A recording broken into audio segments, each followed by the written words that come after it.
श्री रामायण जे कीरति कलित ललित सिय के आरती श्री रामायण जी कीरति कलित ललित सिय के गावत ब्रह्मा दिक मुनि नारद वाल्मीकि ज्ञान विशारद सुख सनकादि शेष अरु सारद बरनी पवन सुत कीरति के आरती श्री रामायण जी गावत वेद पुराण अष्टदश छौ शास्त्र सब ग्रंथन को रस मुनि जन धन संतन को सरबस सारे अंश मत सब हे के आरती श्री रामायण जी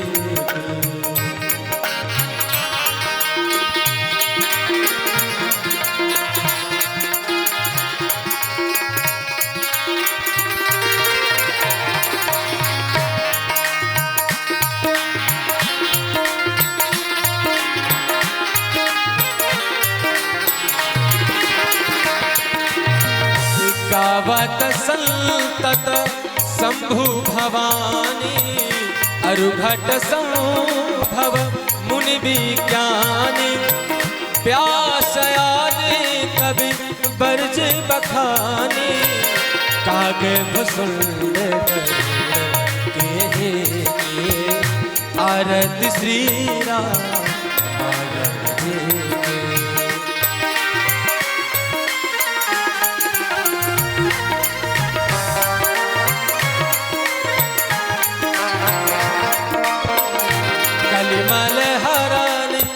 विषय रस फीकी कलिमल हरा विषय रस फीकी सुभग श्रृंगार मुक्ति जुबती की तलन रोग भव मूरी अमी की तलन रोग भव मूरी अमी की तात मात सब तुलसी के आरती श्री रामायण जी कीरति कलित ललित सिय की कीरति कलित ललित सिय की आरती श्री रामायण जी आरती श्री रामायण जी रामायण जी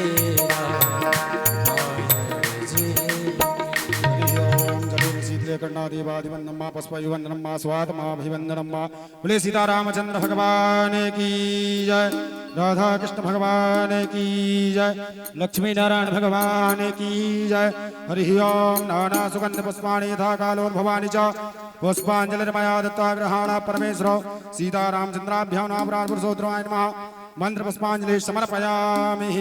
बोले राजा रामचंद्र भगवान की जय सर्वावाहित देवी देवताओं की जय अपने अपने माता पिताओं की जय सदगुरुदेव भगवान की जय अनंत बलवंत हनुमंत लाल जी महाराज की जय कंकाली माई की जय नमः पार्वती पतये हर हर महादेव शंभो। सभी अपने स्थान पर विराजित होकर के पूज्य वैदेही जी के मुखारविंद से अमृतमय वाणी श्री राम कथा को श्रवण करते हुए अपने जीवन को कृतार्थ करेंगे। बोले सीता रामचंद्र भगवान की जय।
तत्त्वमहं न जाने। श्री सीतानाथ समारम्भं श्रीरामानन्दार्य मध्यमाम् अस्मदाचार्य पर्यन्ता वन्दे श्री गुरु परम्परा।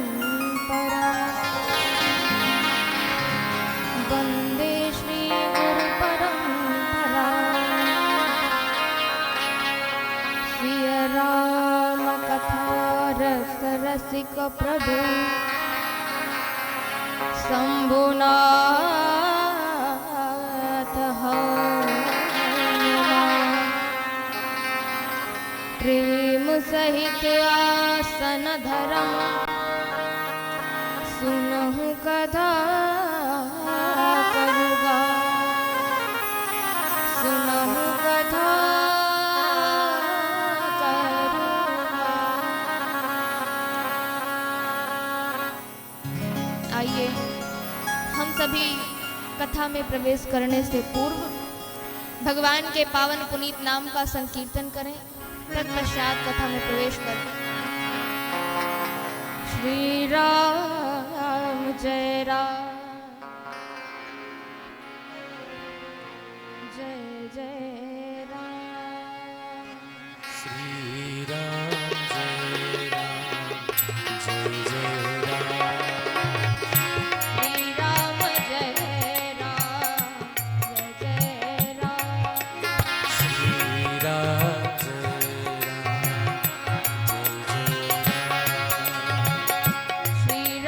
जय राम जय जय राम।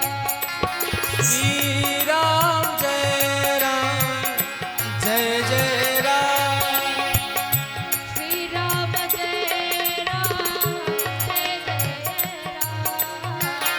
श्री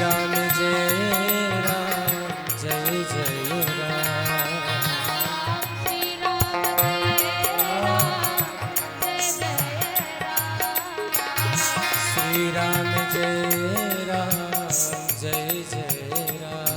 श्री राम जय राम श्री राम जय राम जय जय राम।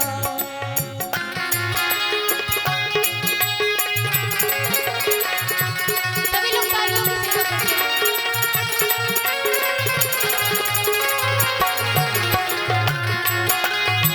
हरि बोल।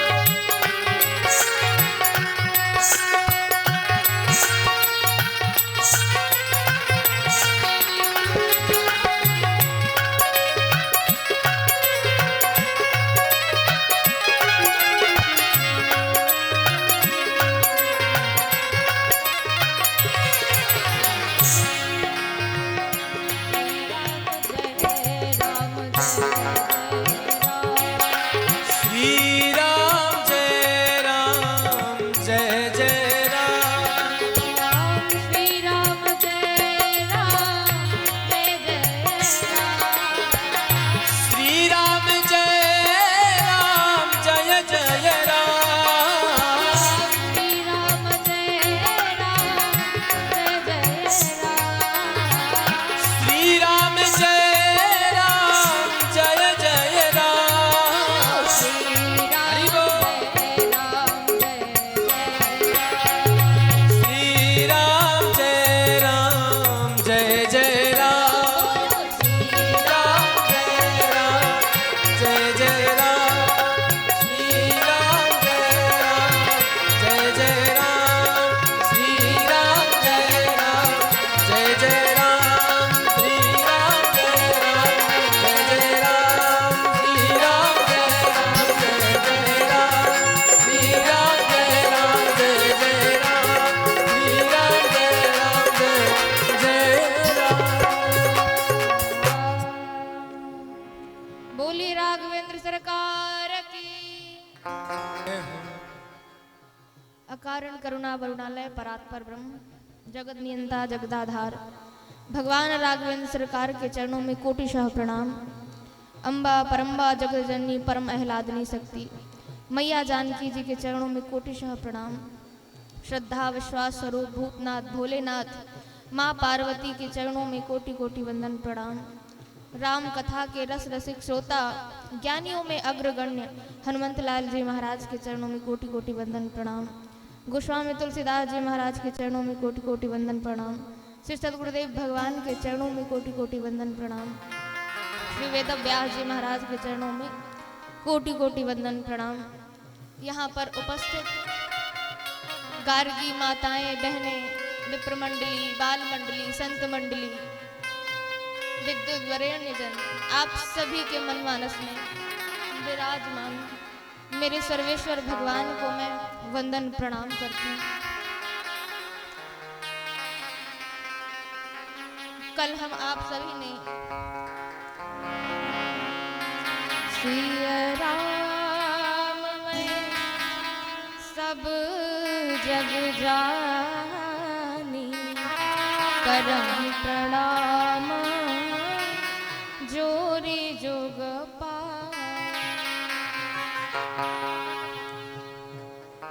कल हम आप सभी ने श्री रामचरितमानस के अष्टम दिवस में किस प्रकार से भगवान वाल्मीकि आश्रम से 14 स्थान वाल्मीकि जी महाराज ने बताए और चित्रकूट में निवास बताया भगवान राघवेंद्र सरकार।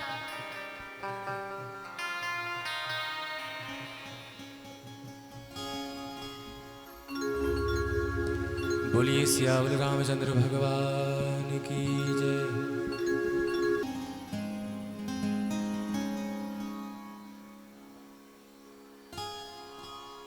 बोलिए राघवेंद्र सरकार की जय। भगवान राघवेंद्र सरकार मार्ग में आगे बढ़े और यहाँ आप सभी लोग ने श्री भरतलाल जी महाराज का प्रेम अगाध श्रद्धा भगवान राघवेंद्र के प्रति हम सभी लोगों ने श्रवण किया। भगवान आगे बढ़े, अत्रि अनुसुईया जी के आश्रम में गए। अनुसुईया जी ने माता सीता जी को कैसे धर्म का पातिव्रत धर्म का निरूपण बताया। और आइए अब हम सभी सीधे, क्योंकि समय का अभाव है इसलिए आइए हम सीधे पंचवटी चलते हैं और प्रसंगानुसार सार पंचवटी में भगवान के सुंदर स्वरूप को जब सूर्पनखा देखती है और देखकर वह कामांध हो जाती है, विकल हो जाती है, तो बाबा गोस्वामी तुलसीदास जी महाराज ने बड़ी सुंदर रचना की है। सूर्पनखा वन के बहिनी, सूर्पनखा वन के बहिनी, सूर्पनखा वन के बहिनी, सूर्पनखा वन के बहिनी, दुष्ट हृदय दारुण जस आईनी, दुष्ट हृदय दारुण जस आईनी, पंचवटी सो गई एक बार, पंचवटी सो गई एक बार, पंचवटी सो गई एक बार, पंचवटी सो गई एक बार, देखी विकल भई जुगल कुमारा, देखी विकल भई जुगल कुमारा, रुचिर रूप धरि प्रभु बहि जाई, रुचिर रूप धरि प्रभु बहि जाई, बोली वचन बहुत मुस्काई, बोली वचन बहुत मुस्काई, तुम सम पुरुष तुम सम पुरुष नमो समनारी, तुम सम पुरुष नमो कामनारी, तुम सम पुरुष नमो समनारी,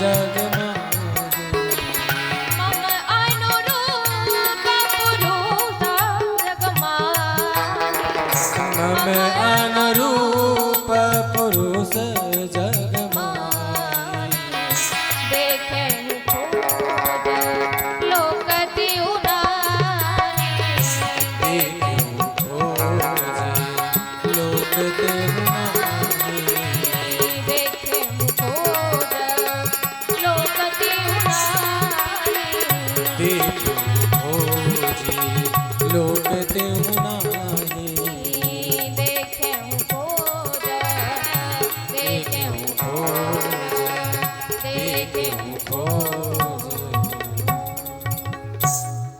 बोली राघवेंद्र सरकार की जय।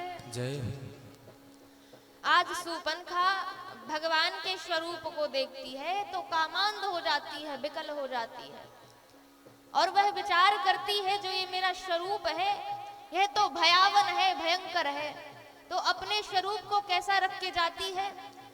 रुचिर रूप धरी प्रभु पहि जाई बोली बचन बहुत मुस्काई बोली बचन बहुत मुस्काई। अपने सुंदर स्वरूप को रखकर भगवान राघवेंद्र सरकार के निकट जाती है, समक्ष जाती है। भगवान को जैसे ही देखती है तो रुक नहीं रही है। आज क्या कह रही है? बोलती ही जा रही है, बोलती ही जा रही है। क्या कहती है? तुम सम पुरुष नमो सम नारी। और यह संजोग जो बना हुआ है ना, ये ब्रह्मा जी ने ही बनाया है। तुम सम पुरुष नमो सम नारी, ना तुम्हारे समान कोई पुरुष है और ना मेरे समान कोई नारी। और ब्रह्मा जी ने बड़े सोच विचार करे है, विचार किया है, मंथन किया है।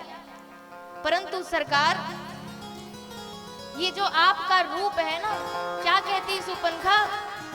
मम अनुरूप पुरुष जग माही खोज हूँ लोक खोज देखे हूँ खोजी लोक तिहु नाहि। तीनों लोगों मैंने देखा, क्या देखा?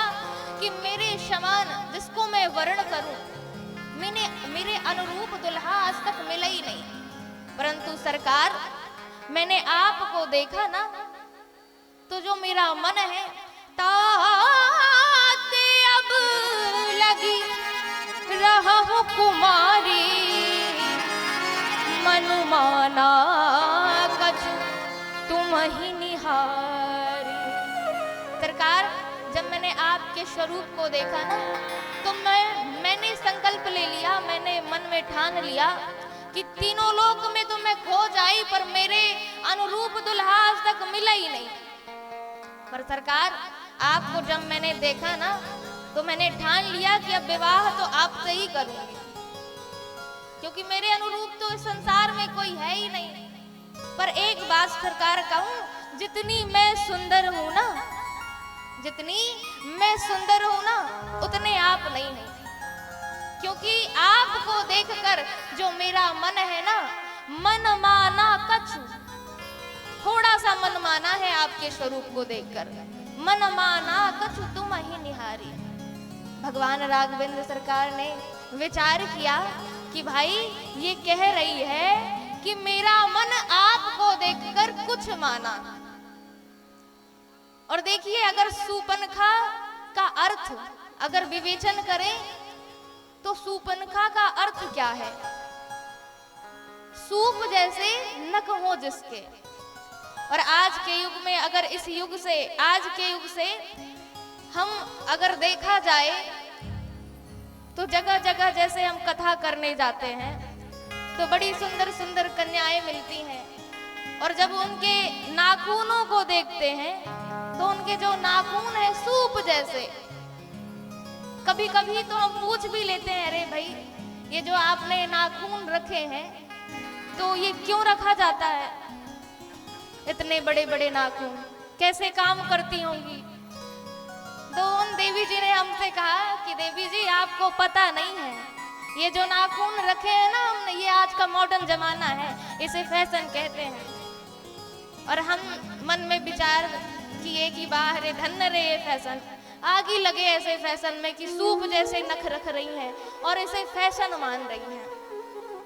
तो कहने का भाव यह है कि हम नाखून रख रहे हैं, परंतु देखो हमें वेद शास्त्र कन्याओं की देवियों की उपाधि देते हैं। हमको कैसे उपमा देते हैं कि हम देवियां हैं, परंतु क्या हमारा उन देवियों जैसा व्यवहार है?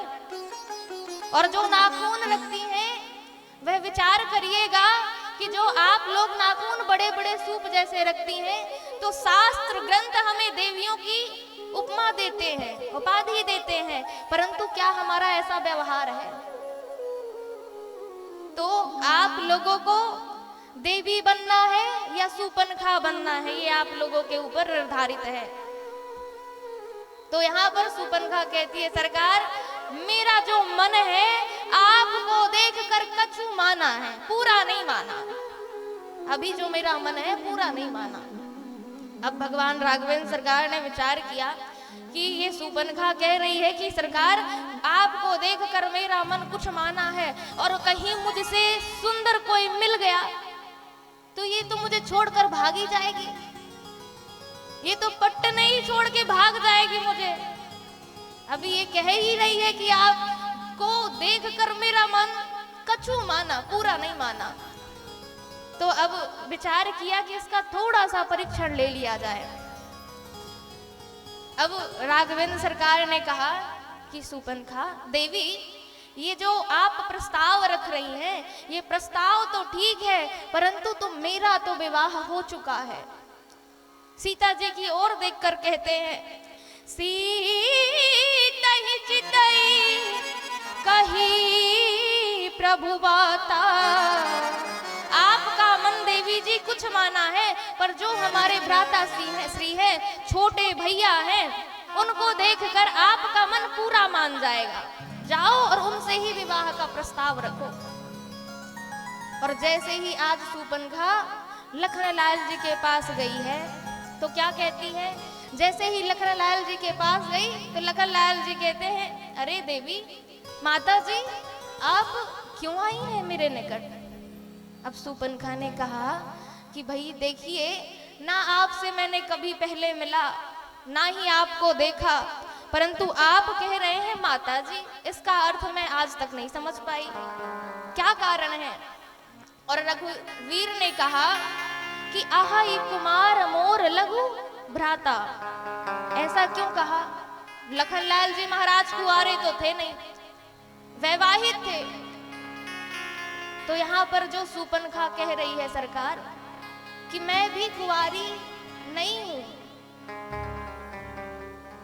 सूपनखा का भी विवाह विद्युजीवा के साथ हो चुका था, परंतु रावण ने उसका वध कर दिया था और उसने उस समय संकल्प लिया था। और सूपनखा आज भगवान को अपने समान बता रही है, राम जी से भी बड़ा बता रही है। क्यों? क्योंकि ये जो सूपनखा है ना, जब रावण ने इसके पति का वध किया विद्युजीवा का, तब वह प्रण लेती है। क्या लेती है, कैसे लेती है? कि जिस प्रकार तूने मुझे विधवा बना दिया है, वैधव्य दे दिया है, मैं लंका की एक एक स्त्री को अपने समान भी विधवा बना लूंगी। और राम जी ने भी यही संकल्प लिया। क्या संकल्प लिया? निशिचर हीन करऊं मही, बुझ उठा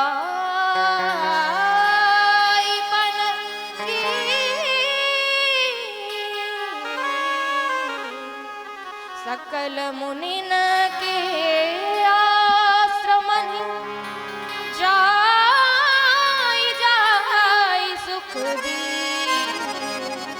राम जी ने भी यही संकल्प लिया है कि मैं इस पृथ्वी को, मैं इस धरा को राक्षसों से विहीन कर दूंगा, राक्षसों का बोलवाला समाप्त कर दूंगा।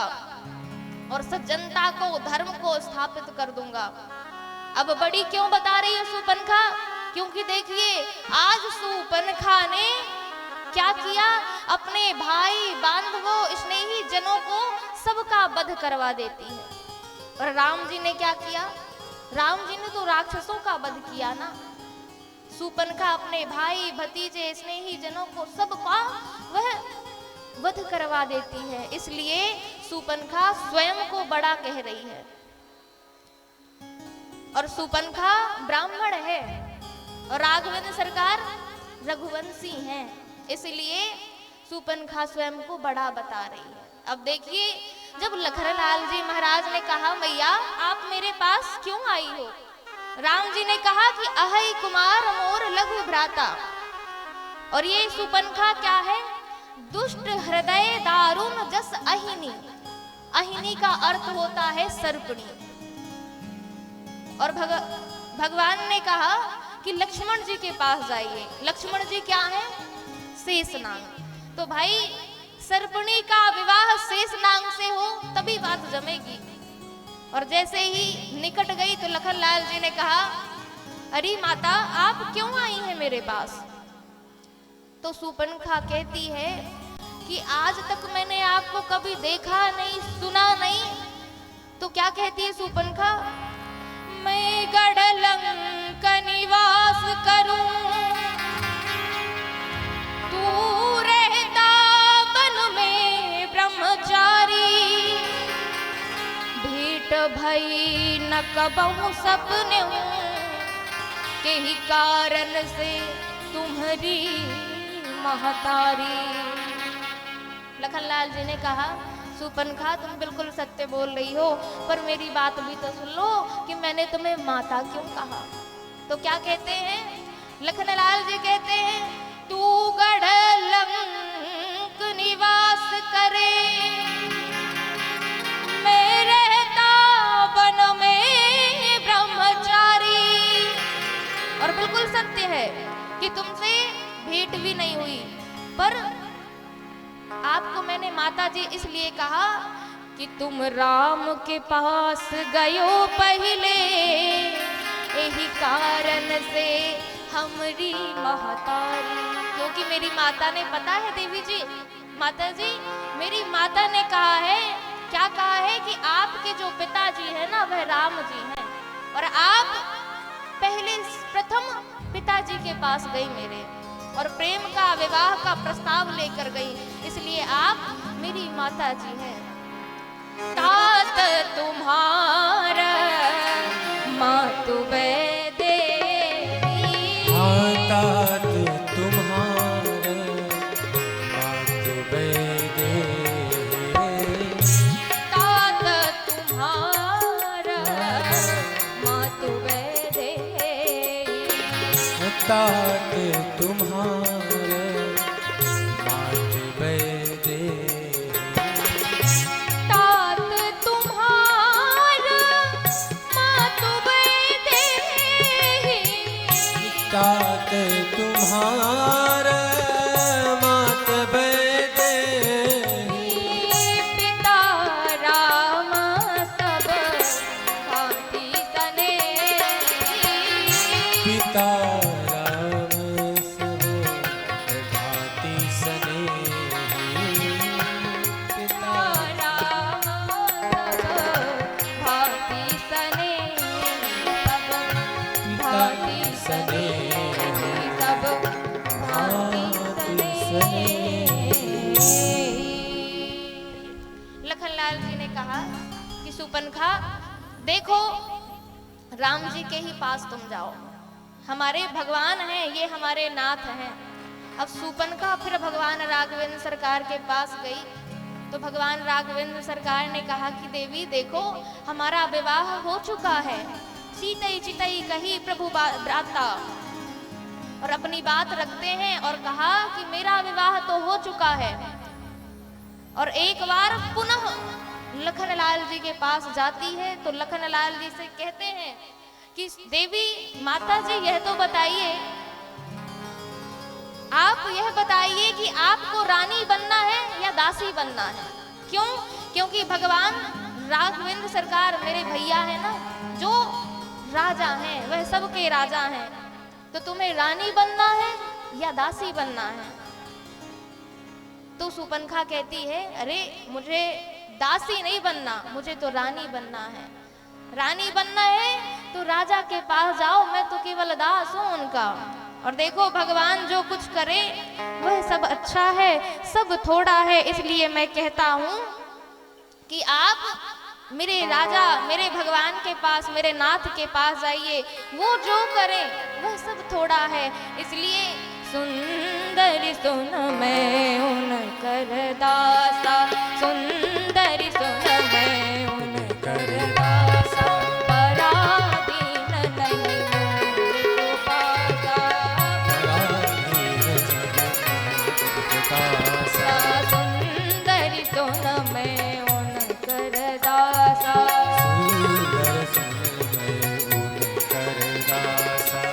प्रभु समर्थ कौशलपुर राजा, समर्थ कौशलपुर राजा, प्रभु समर्थ कौशलपुर राजा, प्रभु समर्थ कौशलपुर राजा, जो कछु करहि उनहि सब साजा, जो कछु करहि उनहि सब साजा। सुंदर सुन मैं उनकर दासा, सुंदर सुन मैं उनकर दासा, उनकर दासा, उनकर दासा। और लखनलाल जी महाराज ने कहा कि मैं तो उनका दास हूँ, अगर विवाह करना चाहती हो तो आप मेरे नाथ के पास जाइए। और सुपनखा पुनः भगवान राघवेंद्र सरकार के पास जाती है, और जब ही किशोरी जी को देखती है तो कहती है, यही मेरे मार्ग की बाधक है, यही बला है, इसलिए मैं आज इसे खा जाऊंगी।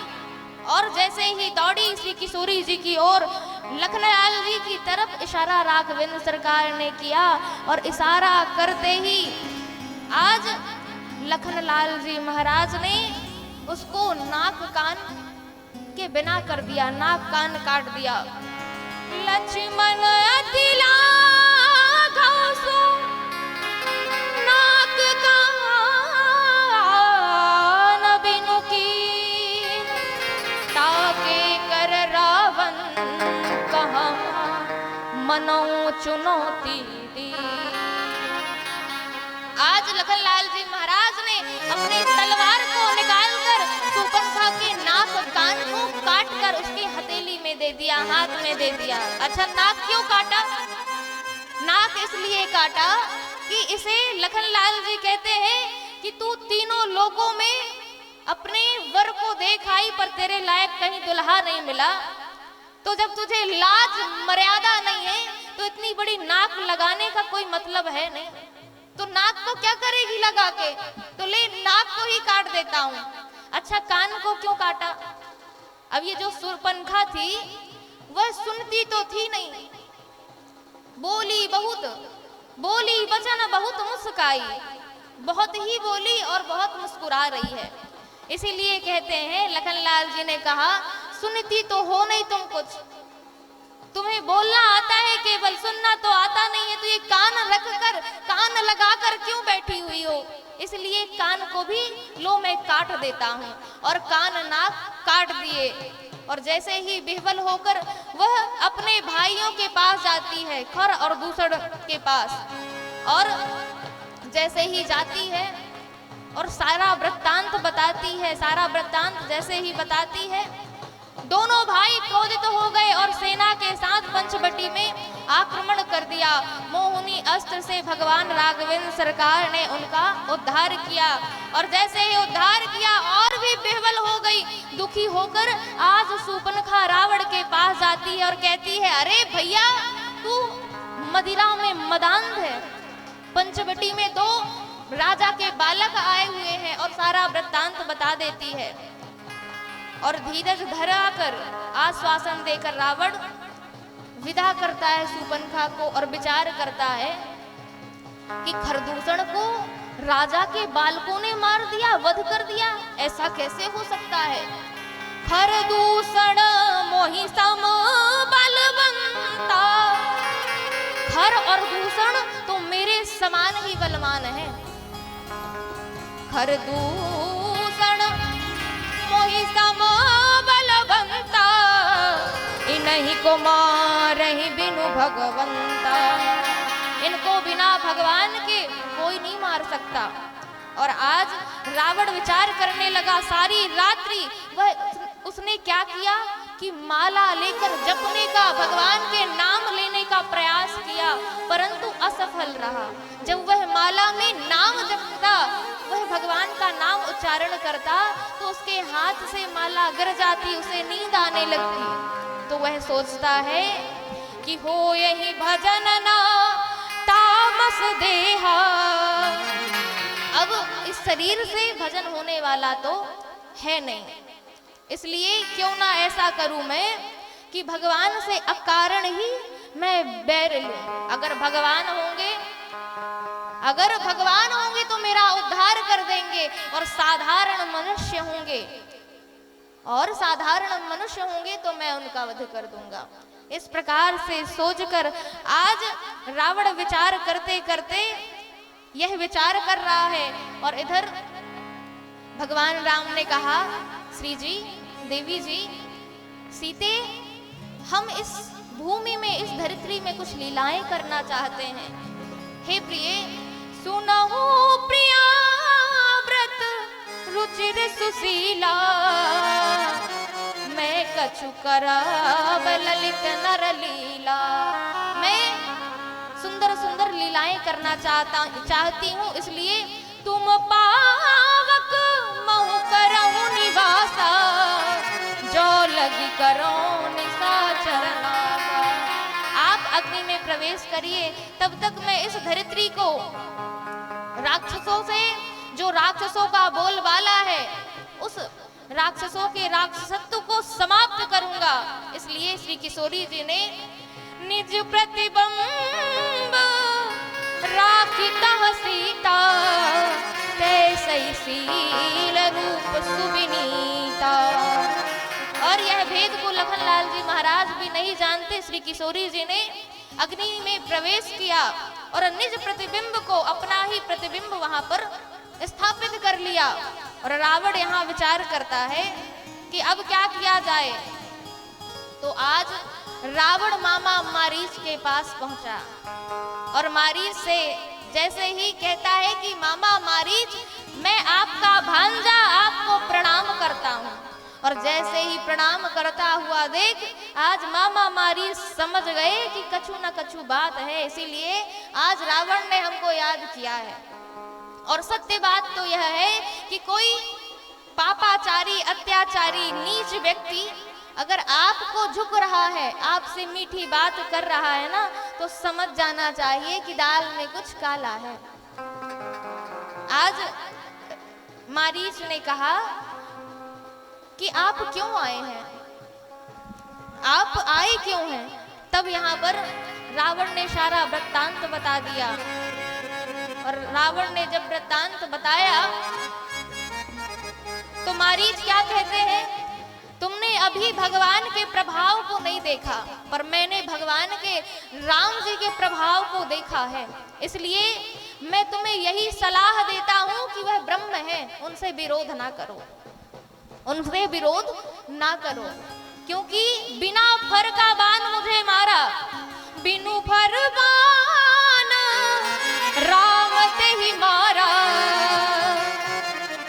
बिना फर का बाण राघवेंद्र सरकार ने मुझे मारा और मैं 100 योजन पार आकर समुद्र के किनारे गिरा। इसलिए मैं आपको यही सलाह दे रहा हूं कि भगवान राम से विरोध ना करो। परंतु रावण ने कहा, देखो मैं तुम्हारे आगे झुक रहा हूं, इसका मतलब ये नहीं है कि तुम मेरे सिर में ही बैठ जाओगे, तुम मुझे ज्ञान दोगे। तुम अपना ज्ञान अपने पास रखो, नहीं तो ऐसा ना हो कि मेरे हाथ ही तेरी मृत्यु हो जाए।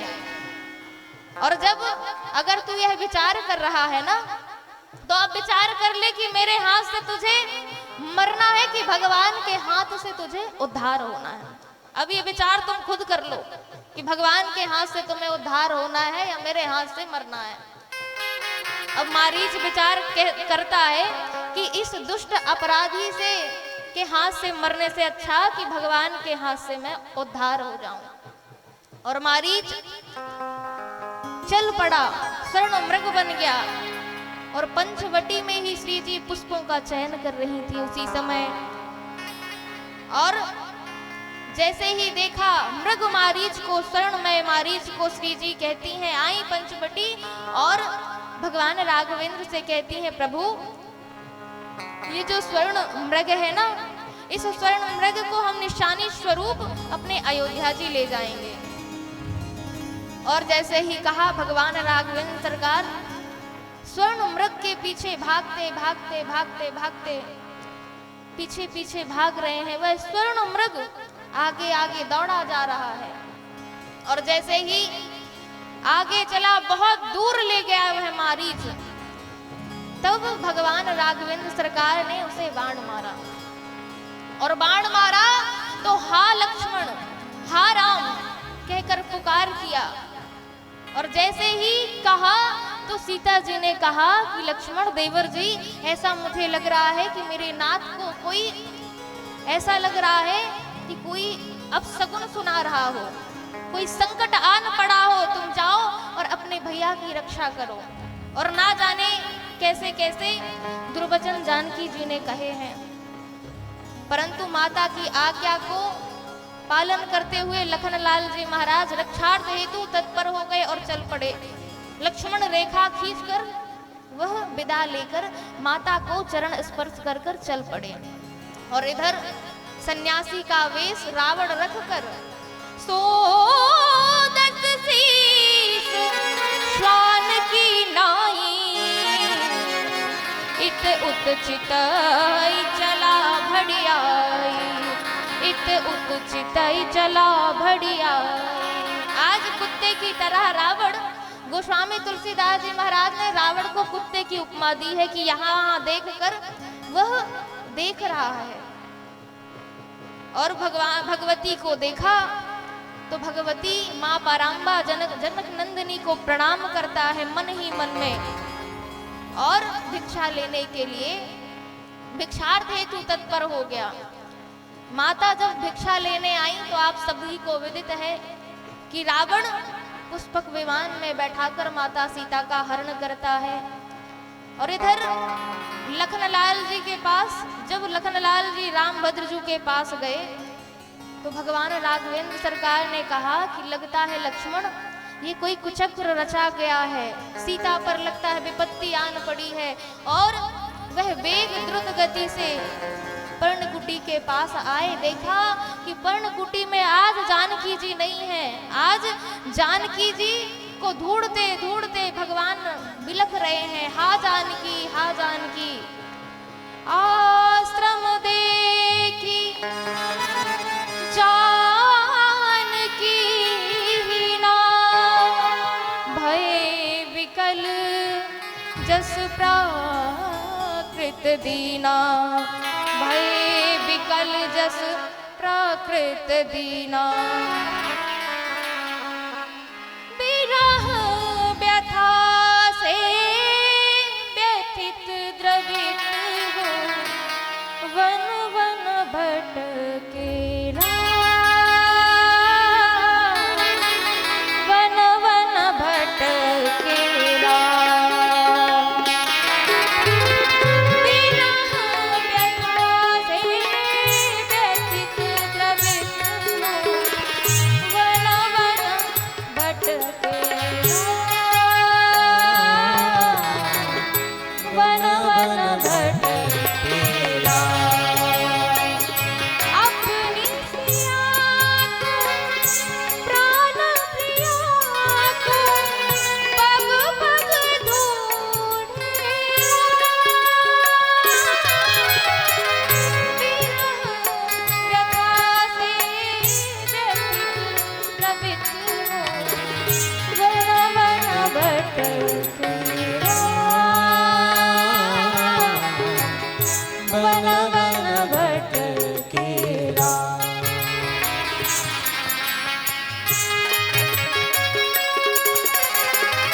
आज राघवेंद्र सरकार पेड़ पौधों सभी पशु पक्षियों से पूछ रहे हैं कि आपने मेरी सीता को देखा है?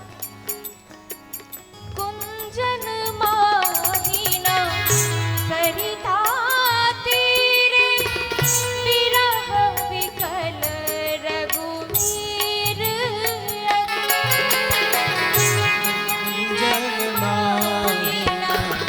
सरिता तीरे विरह विकल रघुवीर हे खग मृग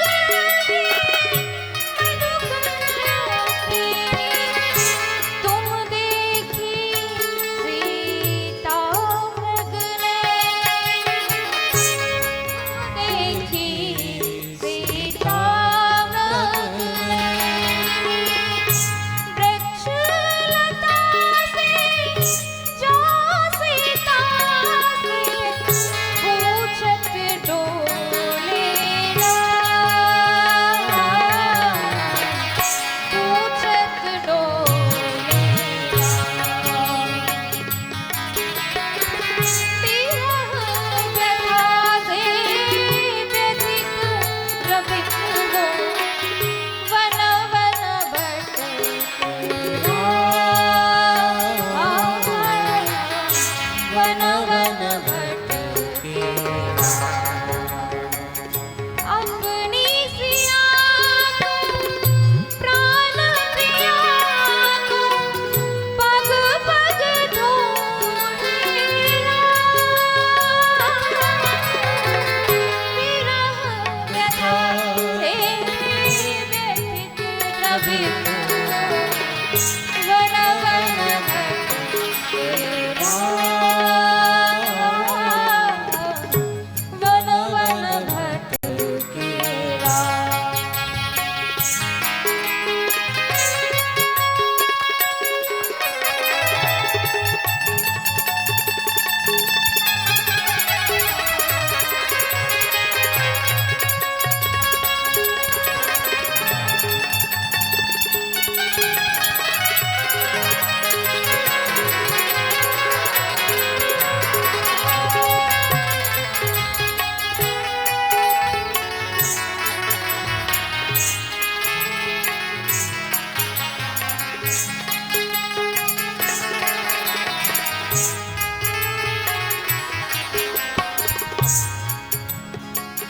फागुन खानी जानकी सीता रूपशील व्रत नेम मुनि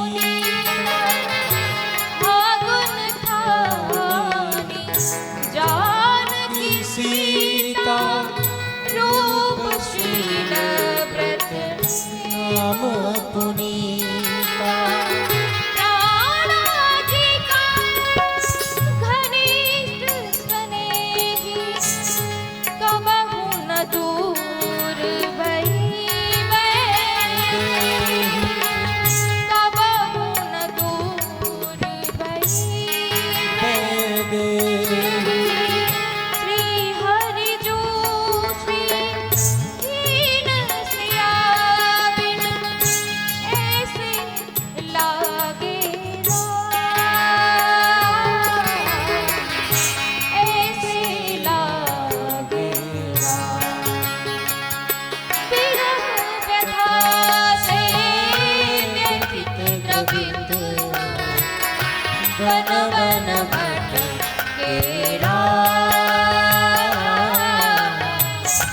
वन वन भटकेरा अपनी सिया को प्राण प्रिया को अपनी सिया को प्राण प्रिया को वन वन ढूंढेरा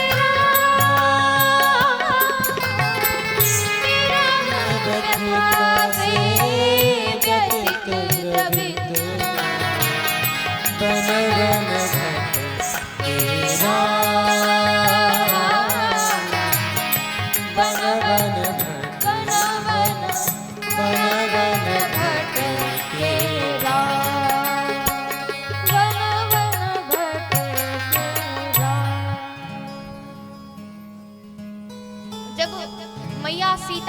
हरण रावण ने किया, उसी समय वह आकाश मार्ग से माँ भगवती माँ पाराम्बा को ले जा रहा था। तभी गीधराज ने देखा माँ भगवती के अपनी पुत्र वधू के आर्तनाद को सुना, आर्तवाणी को सुना, रोते हुए कुरण पक्षी की तरह रोते हुए सुना। तो आज गीधराज ने अपने प्राणों की आहुति देने से वह रुके नहीं। आज माँ पारंबा को बचाने के लिए, आज श्री जी को बचाने के लिए रावण से भी गीधराज जटायु लड़ गए। और अंत तो गत्वा हुआ क्या कि रावण ने आज जटायु जी के परों को काट दिया है।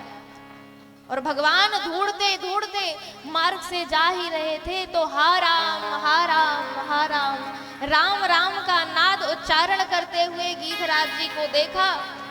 भगवान राघवेंद्र के आंखों से आज जल भरे हुए हैं, नेत्र भरे हुए हैं। और अब गीधराज जी के सर को अपने गोद में रख लिया, सर में रखा और कहा कि आपकी ऐसी दशा किसने की, आपकी इस प्रकार की दशा किसने की। तब गीधराज जी ने कहा कि माता पुत्र वधू वैदेही जी को आताताई रावण हरण करके ले गया है और मैंने बहुत प्रयास किया अपनी पुत्र वधू को बचाने का, परंतु उस आताताई ने मेरे परों को काट दिया और वह दक्षिण दिशा की ओर ले गया है। इस प्रकार से यह कहकर अपने प्राणों का गीधराज जटायु जी अंत कर देते हैं और यथा उचित भगवान राघवेंद्र सरकार ने उनकी अंत्येष्टि क्रिया की है। तदोपरांत भगवान राघवेंद्र सरकार आगे बढ़ते हैं। आगे बढ़े तो मार्ग में कबंध राक्षस मिला। आवत पंत कबंध निपाता, तेहि सब कही शाप कै बाता।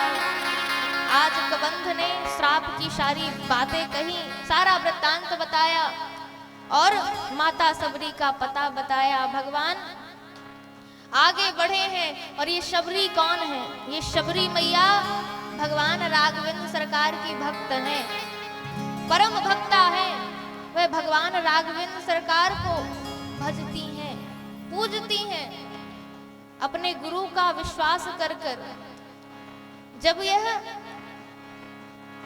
यह छोटी थी और कुछ बड़ी हुई, माता पिता ने देखा कि ये दिन भर भगवान का भजन करती रहती हैं, माला जपती रहती हैं। और जब युवावस्था हुई तो माता पिता ने विचार किया कि ये जो पुत्री है मेरी, ये तो बड़े भजन में लगी हुई है, जब देखो नाम जाप ही करती रहती है, भगवान का भजन ही करती रहती है। और जब यह सब देखा तो माता पिता ने विचार किया कि इसका ब्याह कर देना चाहिए, इसका विवाह कर देना चाहिए। और विवाह तय हुआ। उसी समय शबरी मैया को माता उनके बालों को सुलझाती हैं, श्रृंगार करती हैं। और आज शबरी मैया ने देखा कि सामने के महल में, मकान में अनेक सारे जीव जंतु बंधे हुए हैं। तो क्या कहती है माता, यह तो बताओ ये जो जीव जंतु हैं ये एकत्रित करके एक रूम में क्यों है, एक मकान में क्यों बंद हैं? तो माता ने कहा कि बेटी तेरा विवाह होने वाला है और जो बाराती आएंगे ना तो इन्हीं का मांस भक्षण करेंगे, इन्हीं से भोजन व्यंजन बनेगा। आज सबरी मैया ने जो माँ सुलझा रही थी वहां से उठ गई और उस मकान के द्वार को खोल दिया। छोड़ छोड़ माता मैं मांगना कढ़ाऊंगी, और जाकर वह मकान का द्वार खोल दिया। वह जीव जंतु पशु पक्षी सब वहां से निकल गए और कहा कि सबरी तूने आज हमें आजाद किया है, एक दिन भगवान तुझे मिलेंगे और तेरा उद्धार करेंगे।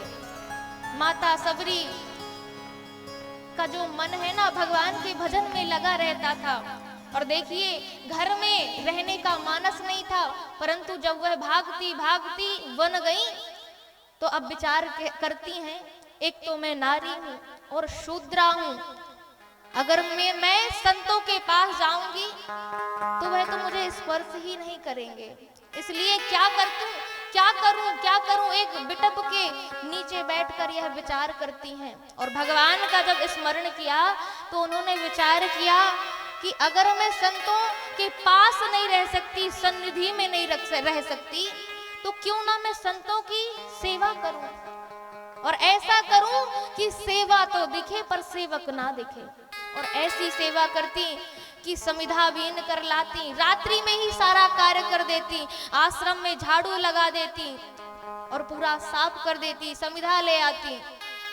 अब कुछ दिन जब ऐसा किया तो सभी संतों ने देखा, महात्माओं ने देखा, तो मतंग ऋषि ने कहा कि इतना कौन सेवक है जो सेवा तो दिख रही है पर सेवक नहीं दिख रहा है।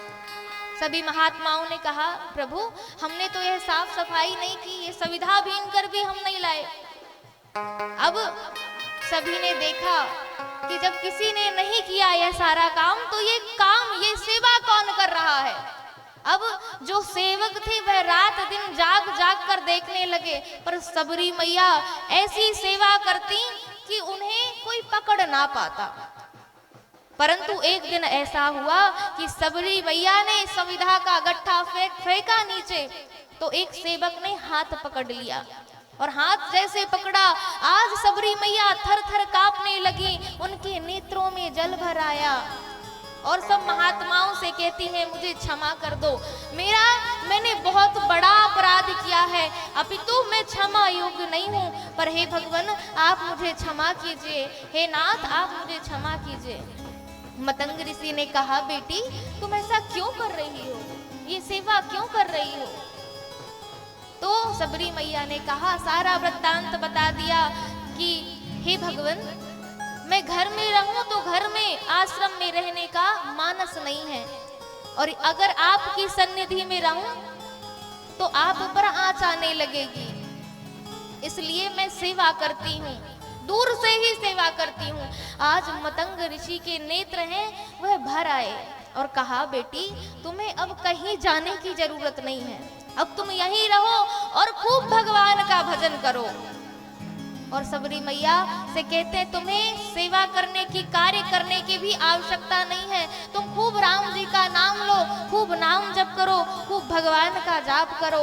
और उसी दिन से सबरी मैया भगवान का नाम जप करने लगी। एक दिन की घटना है कि आज प्राणायाम परायण होकर मतंग ऋषि एक आसन में बैठ गए। उसी वक्त सभी साधु संत महात्मा आ गए और अंतिम श्वास लेने के लिए, भगवान के धाम जाने के लिए आज मतंग ऋषि तत्पर हुए।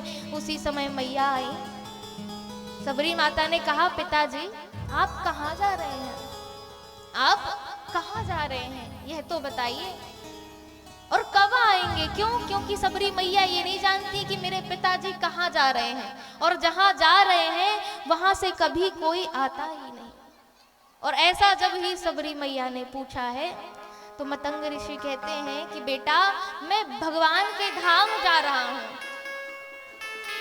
और वहां से कभी वापस नहीं आते हैं, तो पिताजी मेरा जो सहारा है वह तो आप ही हैं, मैं तो अनाथ हो जाऊंगी, अनाश्रय हो जाऊंगी, और मैं कैसे भगवान को कहाँ ढूंढूंगी। हे नाथ, जब ऐसे वचनों को आज सबरी मैया के सुना है ना, तो गुरुदेव कहते हैं कि तुम्हें कहीं ढूंढने की आवश्यकता नहीं है, कि तुम भगवान को जत्र तत्र ढूंढो। सबरी बेटी, तुम्हें एक ना एक दिन भगवान स्वयं ढूंढते हुए आएंगे। और उन गुरुदेव के वचनों को आज भी सबरी मैया पालन करती हुई और राम जी का नाम लेती हुई आज रटन लगा रही हैं। जैसे ही मार्ग में पत्तों की खरखराहट होती है, सबरी मैया दौड़ कर जाती है, क्या मेरे राम जी आ गए, मुझे तो ऐसा लगता है मेरे राघवेंद्र सरकार आ गए। और कंदमूल पर झूठे वेर देखती हैं कि ये खट्टे तो नहीं है, फल एकत्रित करती हैं, तुम्बे में जल भर लाती हैं और विचार करती हैं कि भगवान आ गए तो मैं उन्हें बैठाऊंगी कहाँ।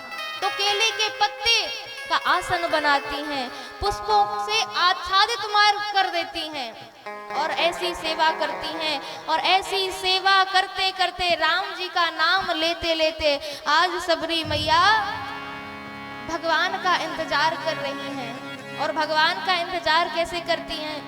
रामा रामा रटते रटते, रामा रामा रटते रटते, बीती रे उमरिया।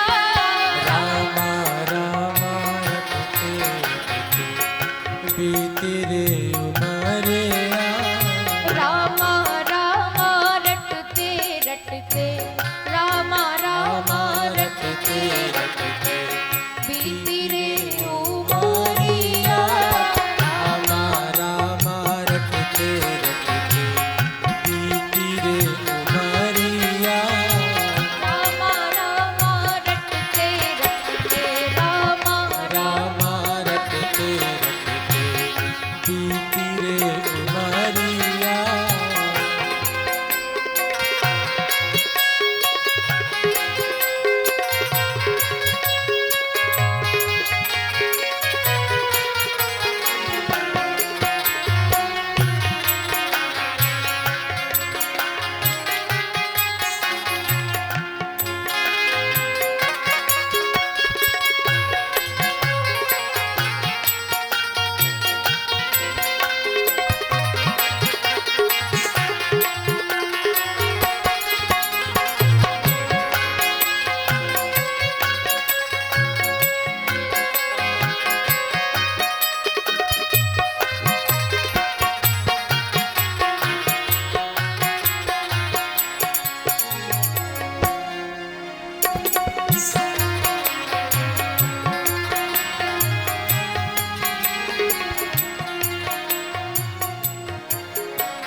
रघुकुल नंदन कब आओगे? रघुकुल नंदन कब आओगे? रघुकुल नंदन कब आओगे? रघुकुल नंदन कब आओगे? बिलनी की डागारिया। रामा रामा रटते रटते, बीती रे उमरिया। रामा रामा रटते रटते, बीती रे उमरिया। रामा रामा रटते रटते,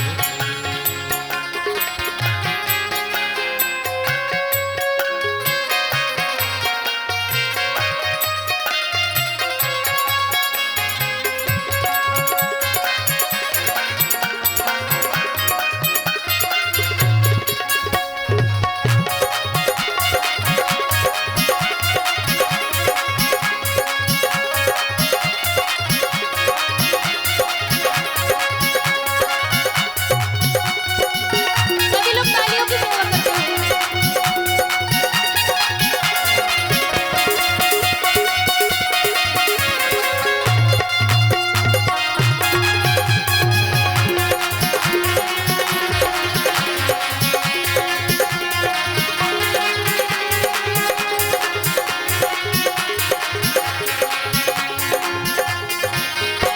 आज सबरी मैया मार्ग की ओर देख रही हैं और जैसे ही पत्तों की खरखराहट सुनती है, आज कागा बोल रहा है। जब कौवा बोलता है तो मैया कहती हैं, क्या कहती हैं? बोल बोल कागा मेरे राम कब आए? बोल कागा मेरे राम कब आए? राम कब आएंगे मेरे राम कब आएंगे? राम कब आएंगे? मेरे राम कब आएंगे?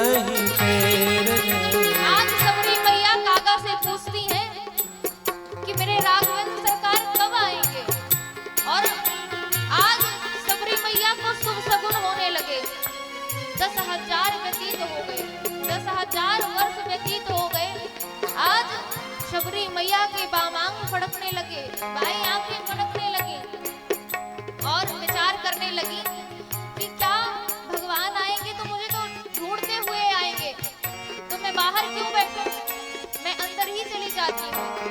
परंतु फिर विचार करती नहीं नहीं, मुझे भगवान के स्वागत में तत्पर रहना चाहिए। और भगवान राघवेंद्र सरकार ताही दे गति राम उदारा, ताही देई गति राम उजारा, सबरी के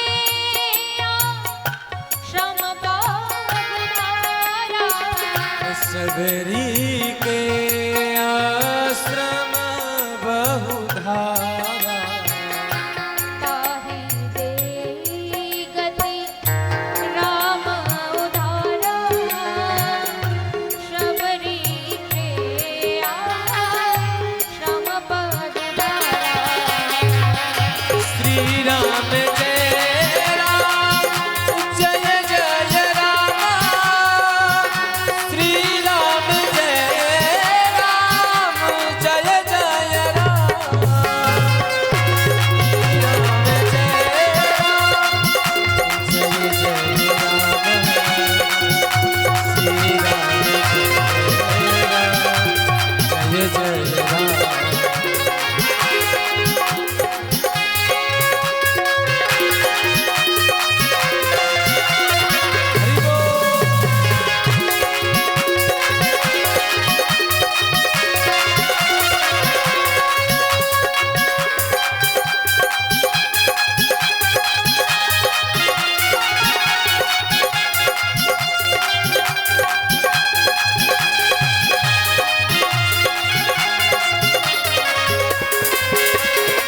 सभी लोग तालियों की सेवा करते हुए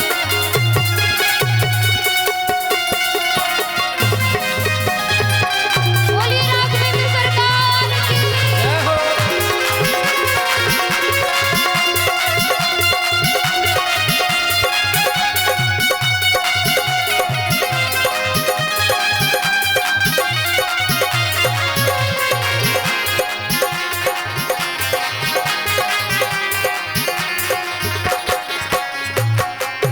सबरी देखी राम ग्रह आए, सबरी देखी राम ग्रह आए, मुनि के बचन समुझ दिया भाए, मुनि के वचन समुझ ही अनाए, प्रेम मगन मुख बचन नया, प्रेम मगन मन वचन नावा, पुनि पुनि पद सरोज सिरुनावा, पुनि पुनि सिरो सरोज सिरुनावा, पुनि पुनि पद सरोज सिरुनावा, पुनि पुनि पद सरोज सिरुनावा। श्री राम जय राम जय जय राम, श्री राम जय राम जय जय राम, श्री राम जय राम जय जय राम, श्री राम जय राम जय जय राम, जय जय राम जय जय राम। आज सबरी मैया विचार करने लगी कि भगवान राघवेंद्र सरकार अगर आ गए तो भगवान राघवेंद्र सरकार ने आज प्रण लिया है और मैं तो राक्षसी जैसी दिखती हूँ। मार्ग दुखदाई में जीवन सुखदाई मिले। प्रभु राम जी ने प्रतिज्ञा के ली है, क्या ली है कि निश्चरहीन करऊ मही, और मैं तो निश्चरी जैसी दिखती हूँ, राक्षसी जैसी दिखती हूँ। तो चौकी चक्रवर्ती जी को चाप चढ़ी जावे ना। अगर मैं चरणों में भी अगर गिरती हूँ तो ये जो मेरी शरीर की मलिनता है ना, तो ये शरीर की मलिनता की कोर ना गड़ जाए, इसलिए आज नेत्रों को बंद कर लेती हैं। और जैसे ही भगवान राघवेंद्र सरकार ने देखा कि माता ने आंखों को बंद कर लिया है, तो लखनलाल जी से कहते हैं, देखो भैया लखन, हमें आने में विलंब हो गया, तो देखो माता हमारी क्रोधित हो गई हैं, नाराज हैं हमसे। तो जैसे ही कहा, आज विचार करती हैं सबरी मैया कि मूंद मूंद मूंदरी दो हाथन से आंखन को। अगर राम जी चले भी जाएंगे ना, तो मैंने जो इस भगवान की मूरत सूरत सुंदर सौंदर्य छवि को देखा, तो अपने नेत्र पटल से हृदय पटल में अपने मंदिर में विराजमान कर लूंगी। राम कढ़ी जाए पर राम रूप कढ़ी पावे ना। भगवान यहाँ से चले भी जाएंगे, पर मैं अपने हृदय के मंदिर में भगवान राघवेंद्र सरकार की इस छवि को विराजमान कर लूंगी, फिर ये कहाँ से जाएंगे। आज इसलिए माता सबरी आंखों को, नेत्रों को बंद कर लेती हैं। राम जी ने कहा, मैया आप हमसे नाराज है ना, नेत्रों को तो खोलिए। आज माता सबरी आज चरणों में भगवान के गिर जाती हैं। भगवान की सुंदर झांकी को, मनोहर रूप को देखती हैं, आसन में बैठाती हैं और अनेकों प्रकार से आतिथ्य सत्कार करती हैं और सुंदर मीठे मीठे बेर खिलाती हैं, सुंदर मीठे मीठे बेर खिलाती हैं।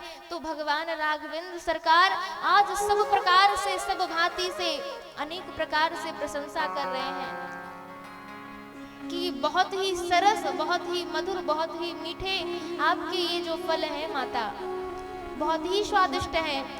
कंदमूल फल सुरस अति दिए राम कहवान, और प्रेम सहित प्रभु खाए बारंबार बखान।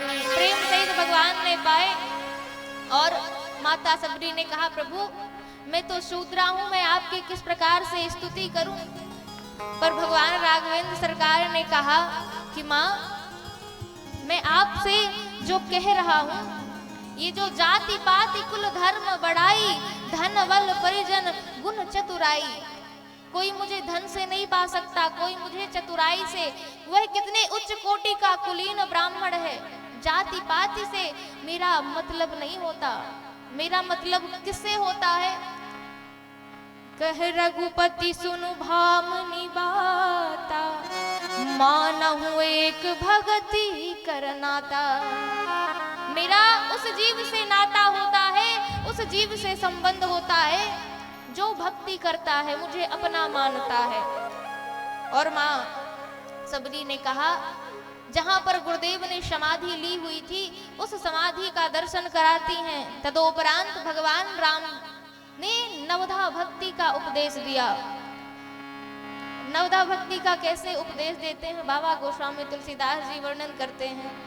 प्रथम भगति संतन कर संग, दूसर रति मम कथा। प्रथम भगति संतन कर संगा, दूसर रति मम कथा। आज समय का क्योंकि अधिक ही विलंब हो रहा है, तो प्रसंगों को स्पर्श कर करके आपको समाज विधि से भगवान का राजाभिषेक भी कराना है। तो आइए सूक्ष्म रूप में हम कथा का श्रवण करते हैं।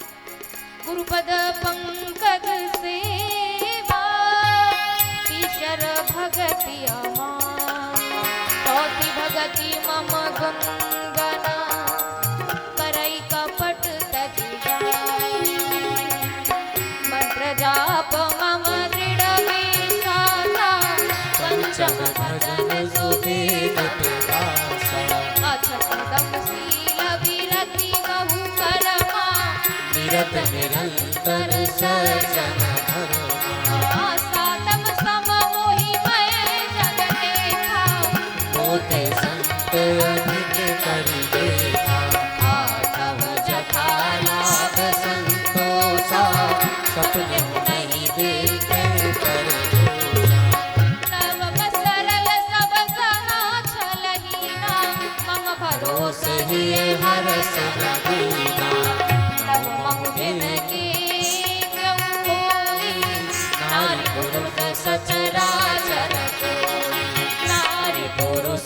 सचराचर जोई नारी पुरुष सचराचर कोई। बोलिए राघवेंद्र सरकार की जय। तनिक ऊर्जा के साथ बोलिए, बोलिए राघवेंद्र सरकार की। हाँ, अब कुछ ठीक बोला है आप लोगों ने। तो भगवान राघवेंद्र सरकार ने पहली भक्ति का निरूपण किया कि क्या करना है, संतों का संग करना है। दूसरी भक्ति मेरे कथा प्रसंगों में रति हो। तीसरी भक्ति अभिमान रहित होकर गुरु चरण की वंदना करना, कमलों चरण कमलों की सेवा करना। तीसरी भक्ति कपट को छोड़कर मेरे गुण गणों को गाना, उनका गान करना। और पांचवी भक्ति मेरे मंत्र को दृढ़ता पूर्वक जाप करना, इंद्रियों का निग्रह करना और सज्जनों की सेवा करना। और सातवीं भक्ति बतलाई कि जगत में जो भी है, जितना भी है, जितने भी जीव जंतु हैं, सबको भगवान में देखना।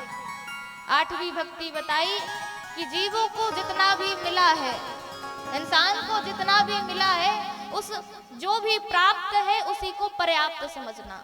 और नौवीं भक्ति कहा कि सरल हो जाना, विनम्र हो जाना, सहज हो जाना और केवल मेरा भरोसा हो। ये नहीं कि मैंने उसका मनोरथ पूर्ण नहीं किया तो किसी और भगवान को भजने लगे, शंकर जी को दुग्ध की धारा चढ़ाने लगे और वह भी मनोरथ पूरा नहीं किए तो देवी जी की आरती उतारने लगे। तो ऐसा नहीं करना, मेरा पूर्णतः उसे विश्वास होना चाहिए। और इन 9 भक्तियों में से कि कोई भी एक भक्ति भी किसी भी जीव के होगी तो वह उद्धार हो जाएगा। 9 महु जिनके एक होई नारी पुरुष सचराचर कोई। और देवी माता आपके पास तो यह आप में 9 की 9 भक्तियां हैं। इस प्रकार से राघवेंद्र सरकार 9 भक्ति का निरूपण करते हैं और माँ से कहते हैं, पंपा सरही जाहु रघुराई तहाँ हो यही सुग्रीव बिताई। जनक सुता का पता पूछते हैं, तब माता सबरी ने कहा कि आप पंपा सरोवर जाइए, आपकी वहां सुग्रीव जी से मित्रता होगी। और भगवान को प्रणाम कर बाएं पैर के अंगूष्ठ से वह अग्नि को प्रज्वलित करती हैं और भगवत धाम को चली जाती हैं। भगवान आगे बढ़ते हैं, जब ही आगे बढ़े, आगे चले बाहुरी रघुराया ऋष मुख पर्वत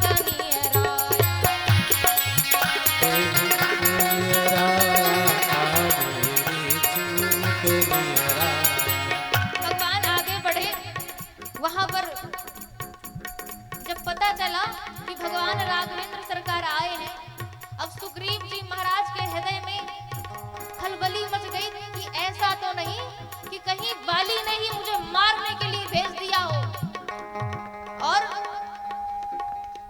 मुझे मारने के लिए भेज दिया हो। अब हनुमान जी महाराज को कहते हैं, हनुमान तुम बटुक का रूप धर कर जाओ और आप जाकर पता लगाओ कि ये कौन है, कहीं बाली ने मुझे मारने के लिए तो नहीं भेजा। हनुमान जी महाराज विप्रवेश धारण करके जा रहे हैं और भगवान के पास जैसे ही गए, भगवान के सुंदर रूप को देखकर प्रणाम किया। जय श्री राम। इस धार्मिक आयोजन में अपनी महत्वपूर्ण भूमिका निभाने वाले कटनी नगर निवासी श्री कमलजीत सिंह जी बिन्नी भैया पूज्य वैदेही जी से आशीर्वाद करने हेतु सादर आमंत्रित हैं। हमारे इस आयोजन में आपने प्रत्यक्ष और अप्रत्यक्ष रूप से मन वचन कर्म से निरंतर सेवा कार्य किया है। आपके इस उत्कृष्ट योगदान के लिए ग्राम पंचायत निगहरा के सभी लोग बहुत बहुत आभारी हैं। आपसे आग्रह है मंच पर आए और पूज्य वैदेही जी से आशीर्वाद प्राप्त करें और हमेशा ही आप ऐसे धार्मिक कार्यों में अनवरत लगे रहें। बहुत बहुत शुभकामनाएं।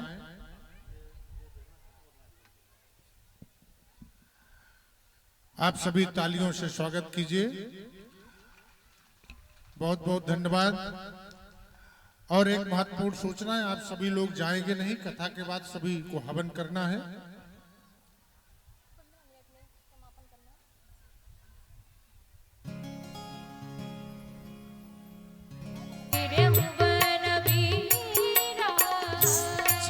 प्रिय रूप फिरे वन धीरा।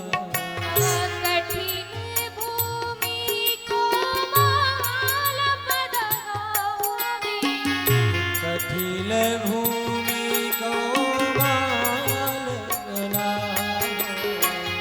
कवन हेतु बिचराहु बन पावे, कवन हेतु बिचराहु बन माही। की तुम तीना, की तुम तीना, देव माऊ कोई, नर नारायण तुम दो।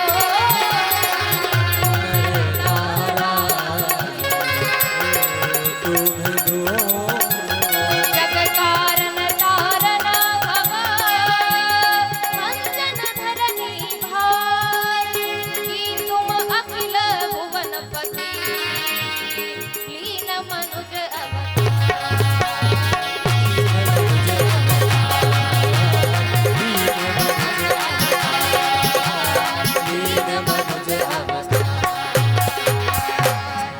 हनुमान जी महाराज कहते हैं कि प्रभु मुझे तो ऐसा लग रहा है आपके जो चरण है ना वह सुकोमल हैं, परंतु आपको देखकर लग रहा है कि आप क्षत्रिय हैं।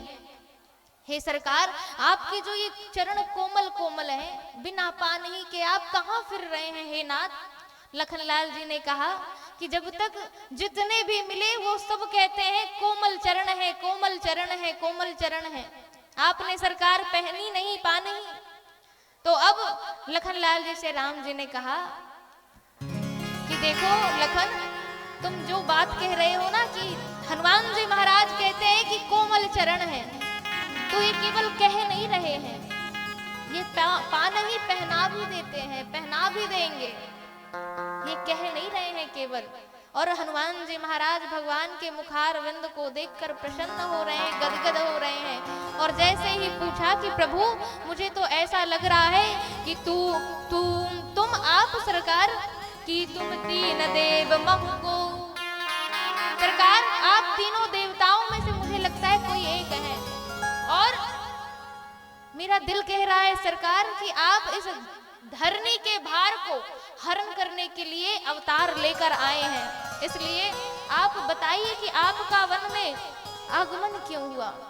तब भगवान राघवेंद्र सरकार कहते हैं कि हमारा आगमन क्यों हुआ, और हम अपने पिताजी के आदेशानुसार इस वन में आए हैं, धर्म का पालन करते हुए अपनी परिणीता के साथ, अपने भ्राता छोटे भैया के साथ। परंतु इस वन में हमारी परिणीता का किसी ने हरण कर लिया है। अब हम उनको वन वन खोजते हुए भटक रहे हैं। और जैसे ही सुना कि दशरथ नंदन राघवेंद्र सरकार हैं, आज हनुमान जी महाराज अपने रूप में आकर चरणों में गिर गए और कहा प्रभु मैं आपको भूल गया, ये मुझसे अपराध हो जाएगा, परंतु सरकार आपने मुझे नहीं पहचाना, सरकार आपने मुझे नहीं पहचाना।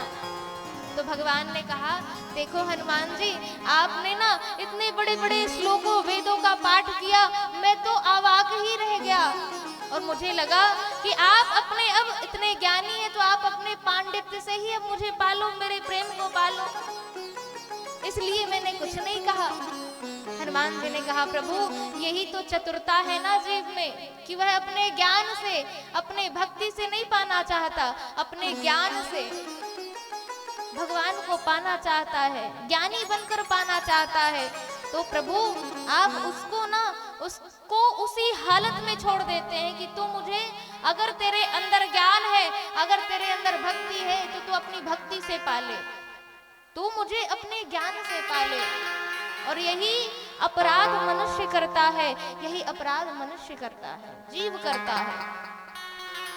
भगवान राघवेंद्र सरकार के चरणों में गिरकर आज कहते हैं सरकार, हनुमान जी ने कहा नाथ सैल पर काफी पति रही, और सुग्रीव दास तब सुग्रीव जी का पता बताया और कहा कि इस सैल पर सरकार सुग्रीव जी रहते हैं और वो आपके दास हैं, और दोनों को बिठाकर अपने पीठ में चढ़ाकर भगवान को उस पर्वत पर ले जा रहे हैं। ऋषमुख पर्वत पहुंचे। ऋषमुख पर्वत जब पहुंचे, सुग्रीव जी ने देखा, सुग्रीव जी ने आतिथ्य सत्कार किया। राघवेंद्र सरकार ने हृदय से लगा लिया सुग्रीव जी को, और हनुमान जी महाराज ने उनकी मित्रता कराई है। पावक साखी दे करी जोरी प्रीति बढ़ाई। अग्नि को प्रकट कर, अग्नि मंथनादि करके आज हनुमान जी महाराज ने राम जी की और सुग्रीव जी की मित्रता करा दी, और अब परस्पर एक दूसरे के सुख दुख की बात कर रहे हैं। आज सुग्रीव जी अपने बारे में कहते हैं, सरकार जो मेरा भाई है ना बाली, यह मेरा दुश्मन है, और मेरी पत्नी को भी मेरा सर्वस्व इसने सब कुछ छीन लिया। राम जी ने भी बताया कि हम किस कारण से आए हैं, हमारी परिणीता का हरण हो गया है, और सब दुख सुख सुना दिया, आश्वासन दिया सुग्रीव जी महाराज ने। और मित्रता का वर्णन भी यहाँ पर गोस्वामी तुलसीदास जी महाराज ने किया है। भगवान कहते हैं कि सुग्रीव जी, आप मन में विचार करना छोड़ दीजिए। अब जो आपका दुख है, आपकी पीड़ा है, वह मेरी पीड़ा है। जो आपका सुख है, वह मेरा सुख है। परंतु आज सुग्रीव जी कहते हैं, सरकार आप जो ये बात कर रहे हैं ना, बाली बहुत महाशाली है, बाली बहुत महाशाली है। तो दुंदुभी अस्थि ताल दिखराए, बिनु प्रयास रघुनाथ ढाए।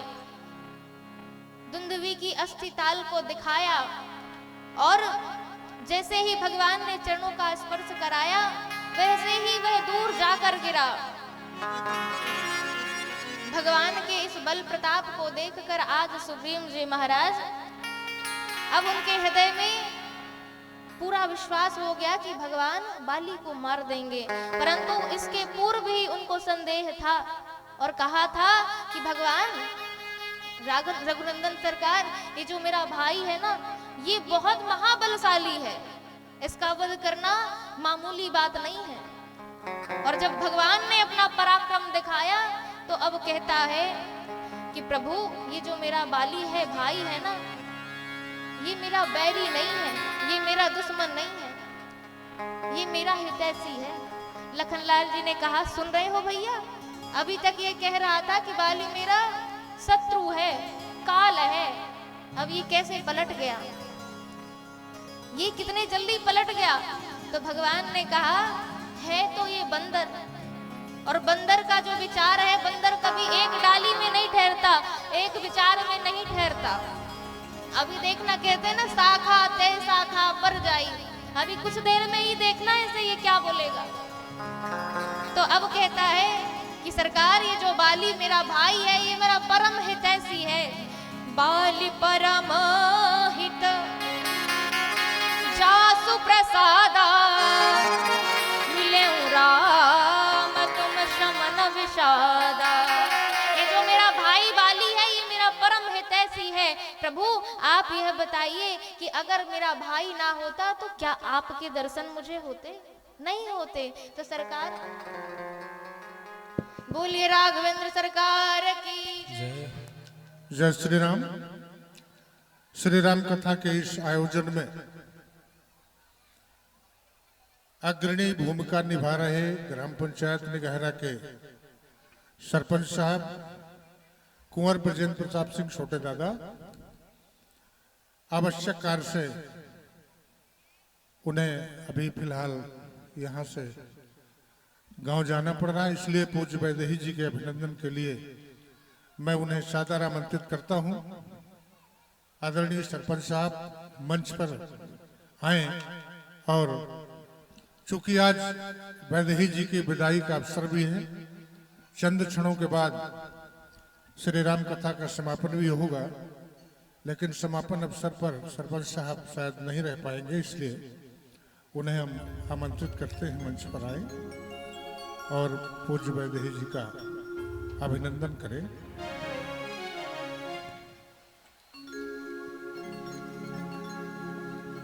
बोलिए सियावल रामचंद्र भगवान की जय हो।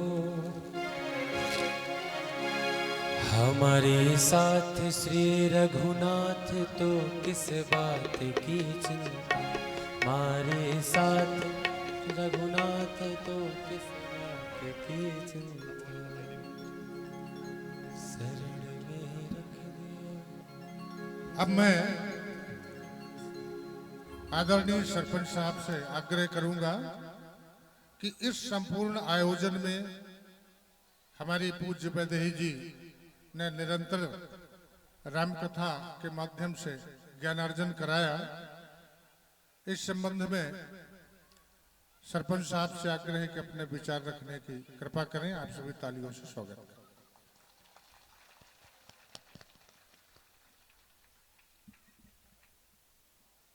अपने ये कंकाली माता के प्रांगण में कथावाचक राष्ट्रीय प्रतिभा सम्मानित पूज्य वैदेही जी का मैं चरण वंदन करता हूं और साथ में उनके पिताजी भी हैं, उनका भी मैं चरण वंदन करता हूं। और हमारे इस कार्यक्रम के चाहे प्रभु राम की जीत की बात करूं, चाहे मैं इस कार्यक्रम की आयोजन की बात करूं, चाहे एक कार्यक्रम की रूपरेखा रखने वाले की बात करूं, ऐसे मेरे बगल में खड़े आदरणीय गौतम जी का भी मैं चरण स्पर्श करता हूं। असल पर भगवान का मंच है, परम परमेश्वर परमात्मा मर्यादा पुरुषोत्तम राम का मंच है। बहुत मोही बोले के बहुत आवश्यकता अपना पंचन के बीच में नहीं है। असल पर यह अपना पंचे खूब अच्छी तरह से जानी थे कि दरवाजा बहुत बड़ा होत है लेकिन ताला उसे बहुत छोट होत है। ताला छोट होत है, ताला बड़ा भी होत है लेकिन वह दरवाजा से छोट होता है, लेकिन ताला से छोटी चाबी होती लेकिन वह घर के मालकिन होती। हमरे कहे का अर्थात है कि पद और कद का महत्व तो नहीं है।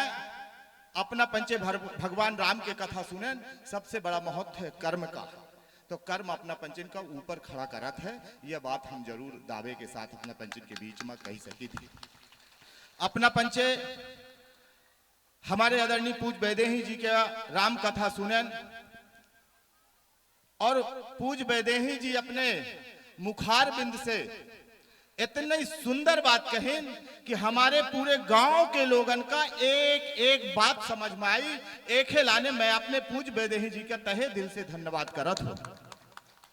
हमारे वैदेही जी के साथ चल के आए हम संगीतकारन का भी खूब तहे दिल से हृदय से धन्यवाद करी थे। हम अपना पंचे वास्तव में जब मैं यह कार्यक्रम के लाने एक कदम आगे बढ़ाया तो मोही ऐसा लगा कि यह मोर बड़ा कार्यक्रम मोरे समय का यह पहला कार्यक्रम आए। तो अपना पंचे गांव गांव का जन जन व्यक्ति यह कार्यक्रम में अच्छा सहयोग प्रदान करें, जन से मन से तन से धन से मैं ओखे लाने अपना पंचन का भी मैं बहुत बहुत तहे दिल से धन्यवाद करत हूं।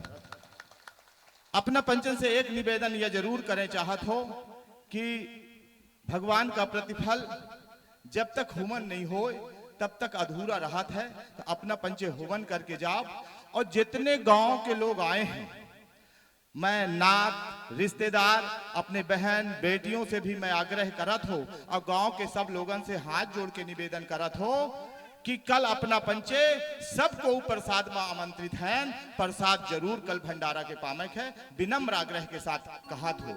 यह कार्यक्रम में हो सकता है कि मोर टीम से और मुंह से कुछ गलती भई हो, मैं अपना पंचन से हाथ जोड़ के माफी मांगत हूँ। अगर कौनो गलती भई हो तो मुझे अपना पंचे बेटा समझ के एक क्षमा प्रार्थी हूँ। अपना पंचे मुझे क्षमा करब और आगे का कार्यक्रम हमेशा भगवान के प्रति ऐसे रखब, सहयोग करब। यह बात अपना से कही के मैं धन्यवाद करत हो और प्रभु राम की जय करत हो। एक बार जय घोष करब, बोली जय जय श्री राम। बहुत बहुत धन्यवाद। बोली राघवेंद्र सरकार की जय। देखिए वही भगवान राम आज बाली मेरा प्रभु हितैषी है, प्रेमी है। सुग्रीव जी इस बात को कह रहे हैं, परंतु राम जी कितने सरल स्वभाव वाले हैं। कहते हैं कि अभी तक यह काल मानता था बाली को, पर अब कह रहा है कि मेरे भैया जो बाली हैं वह परम हितैषी हैं। तो भगवान राघवेंद्र सरकार सुग्रीव जी की नीति को, प्रीति को सब जान रहे हैं और सुग्रीव जी विचार कर रहे हैं। अब सुग्रीव को पूर्ण विश्वास हो गया कि भगवान राघवेंद्र सरकार वाली का वध कर देंगे। अब मुंह से क्यों बोलना, भगवान ने तो संकल्प ले लिया है, प्रतिज्ञा ले ली है।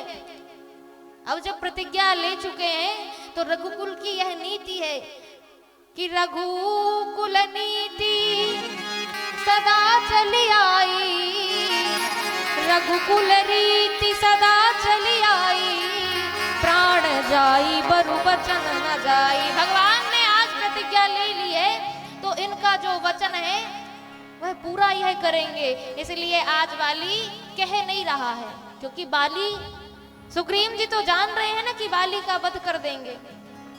भगवान सब समझ गए कि सुग्रीव जी के मन में कौन सी रीति चल रही है, परंतु भगवान तो सभी रीति को, प्रीति को उनसे बेहतर, उनसे अच्छा कौन जान सकता है।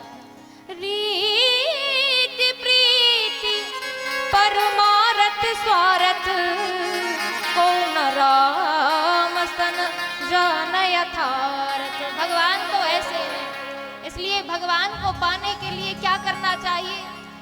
हम धन को अर्जित करने के लिए मेहनत करते हैं, सब कुछ पाने के लिए हमें मेहनत करना पड़ता है, परंतु हमें सबसे बड़ी मेहनत इस संसार में कब करनी है, कैसे करनी है, किसके लिए करनी है। राम जैसा नगीना नहीं जग की सारी बजरिया, राम जैसा नगीना नहीं सारी जग की बजरिया। हो राम जैसा नगीना नहीं जग की सारी बजरिया, राम जैसा नगीना नहीं सारी जग की बजरिया। हरि बोल। सभी लोग तालियों की सेवा करते हैं। सियावर रामचंद्र भगवान।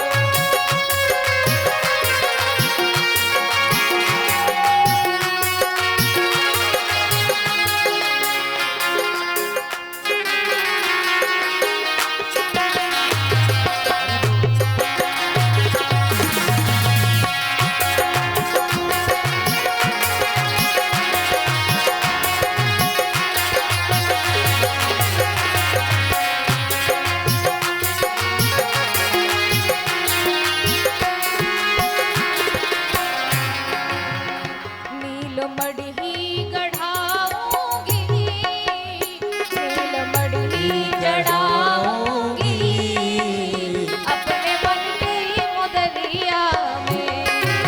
हो राम जैसा नगीना नहीं सारी जग की बजरिया।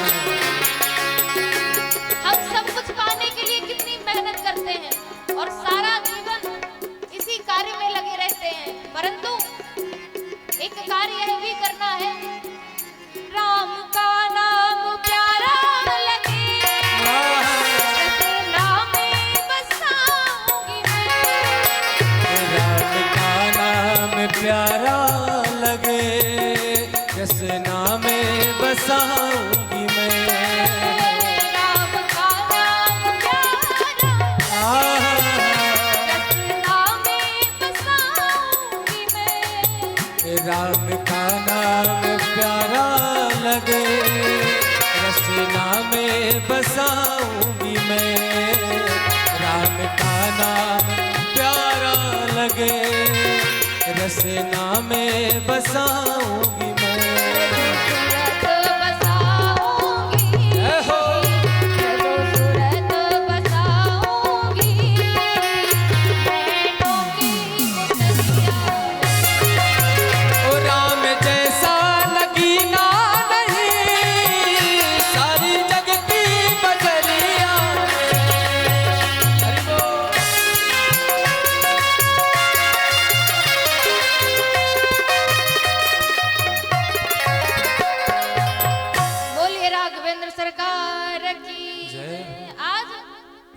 सुग्रीव जी से जब कह रहे हैं कि बाली मेरा स्नेही जन है और उसकी वजह से ही प्रभु आप मिले हैं, भगवान ने कहा कि आज ये जो सुग्रीव है कह रहा है कि बाली परम हित जासु प्रसादा। भगवान राम जी ने कहा कि जब तक इसे वह प्रसाद नहीं मिलेगा बाली का, तब तक ये यही कहेगा। जब तक मुक्के का प्रहार नहीं मिलेगा, मुक्के का प्रसाद नहीं मिलेगा, तब तक ये अपने विचार ऐसे ही रखेगा। भगवान रघुनाथ जी सब समझ गए और कहते हैं कि अब मैं बाली को तब तक नहीं मारूंगा जब तक ये कह ना दे कि ये बाली मेरा शत्रु है, काल है। अब सुग्रीव जी जब तक आप अपने मुंह से ना कह दो, और यह विचार ही कर रहे हैं, कहा तो नहीं रघुनाथ जी ने, पर यह विचार किया कि जब तक अब ये कह ना देगा सुग्रीव की बाली मेरा शत्रु है, प्रभु इसे इसका वध कर दो, तब तक अब नहीं मारने वाला मैं।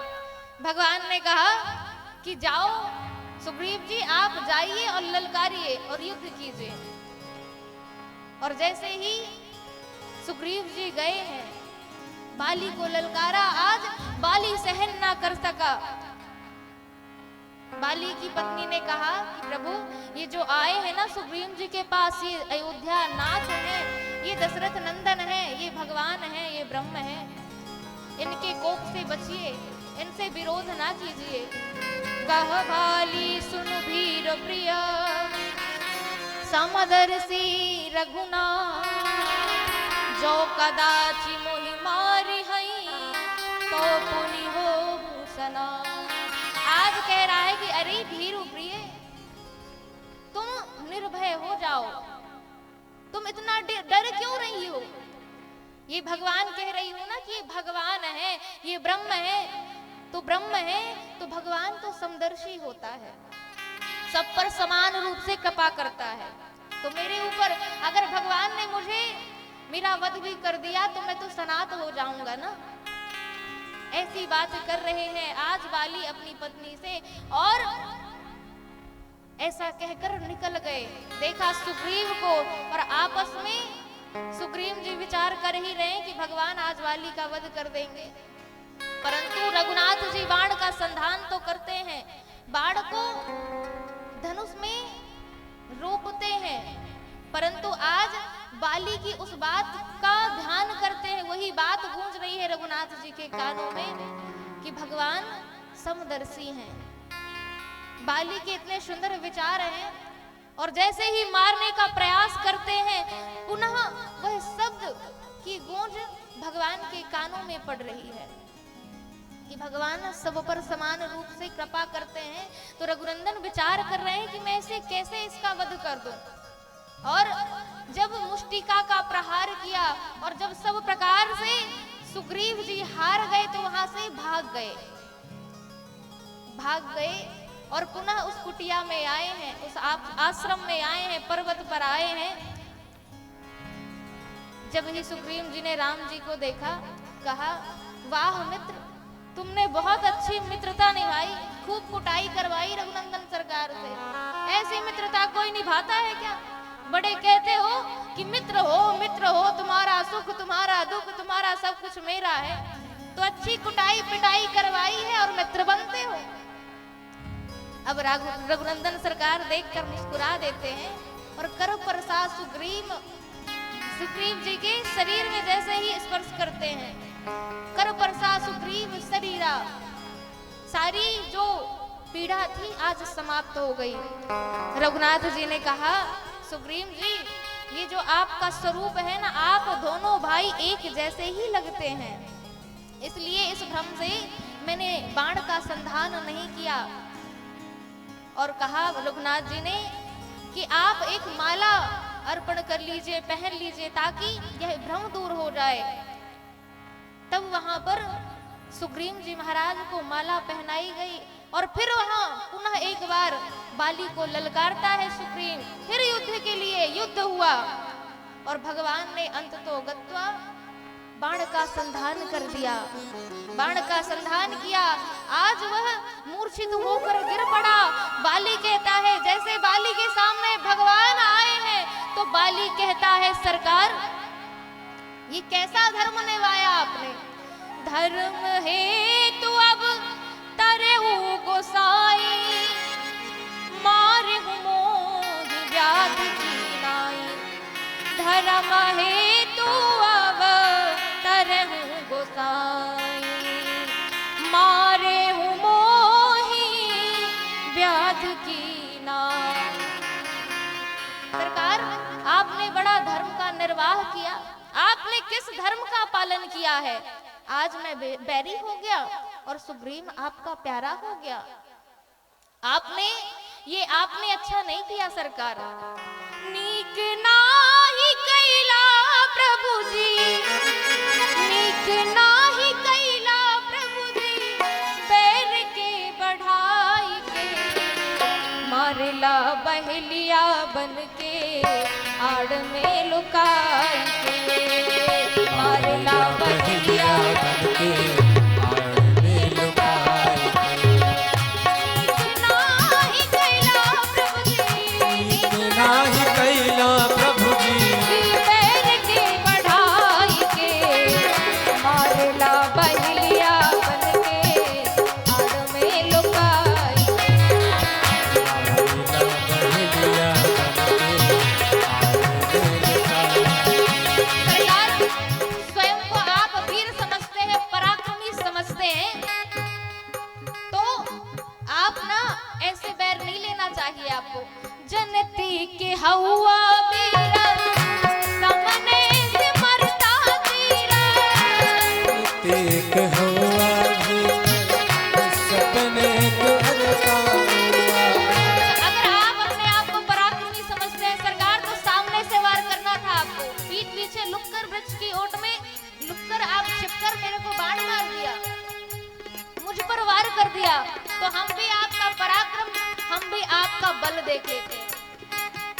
तोहरो के देख ली हम आजमाई के। तोहरो को देख ली हमने आजमाई के। मारेला बहलिया बन के आड़ में लुकाई। मारेला बहलिया बन के आड़ में लुकाई के। मारेला बहलिया बन के आड़ में लुकाई के। सरकार, आपको तो पता होना चाहिए, आप धर्म का पालन करने वाले हैं, धर्म का निर्वाह करने वाले हैं, तो धर्म को भी जानते होंगे। भाई भाई आपस में लड़ते हैं और आपस में मिल भी जाते हैं, परंतु आपने क्या किया? हमने के भाई भाई लड़ले और मिललाई। हमके और भाई भाई लड़े और मिल जाई। और आपने क्या किया? एक भाई के राज दिहला, एक भाई के राज दिहला। एक के मार के मारला बहलिया बन के आड़ में लुकाई के। मारला बहलिया बन के आड़ में लुकाई के। नीक नाही कैला प्रभु जी,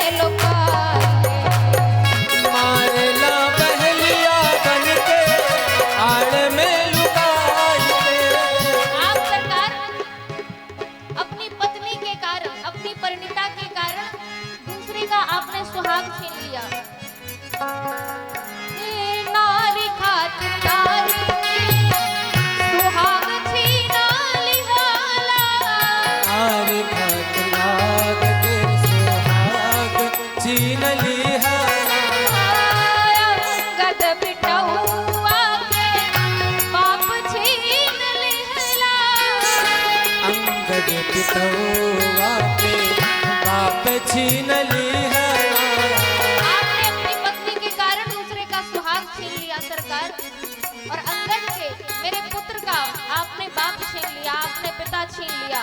परंतु सरकार, मैं आपसे फिर भी हाथ जोड़कर कहता हूँ, मैं आपसे विनम्र विनम्र निवेदन करता हूँ, अंगद के रखी हा प्रभु, अंगद के रखी हा प्रभु आपन बनाइए, करला बहलिया हरि बोल।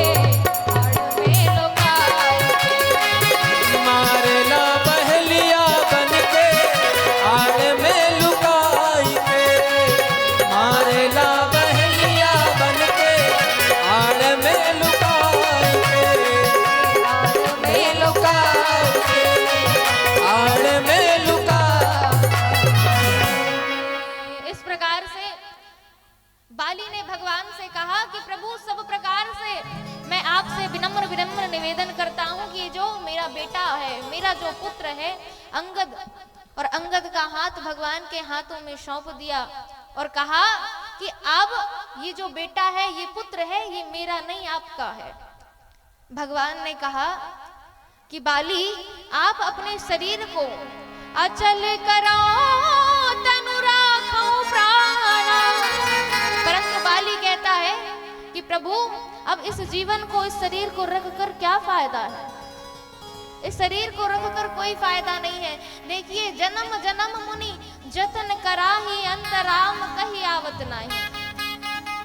मुनि महात्मा अंत में देखिए कितना जाप करते हैं, पर अंत में क्या होता है, राम नाम नहीं कह पाते हैं प्रभु। और देखिए, आप मेरे सामने समक्ष खड़े हुए हैं, आपके मुखारविंद का दर्शन करके मरूंगा, इससे अच्छी गति कौन सी हो सकती है हे नाथ। और दूसरा भाव यह भी कहता है कि जन्म जन्म मुनि जतन कराही, और अंत में अगर राम कह दे तो अंत राम कही। राम जी कहते हैं कि इस धरा भूमि में फिर नहीं आना पड़ेगा, अंत राम कही आवत नहीं।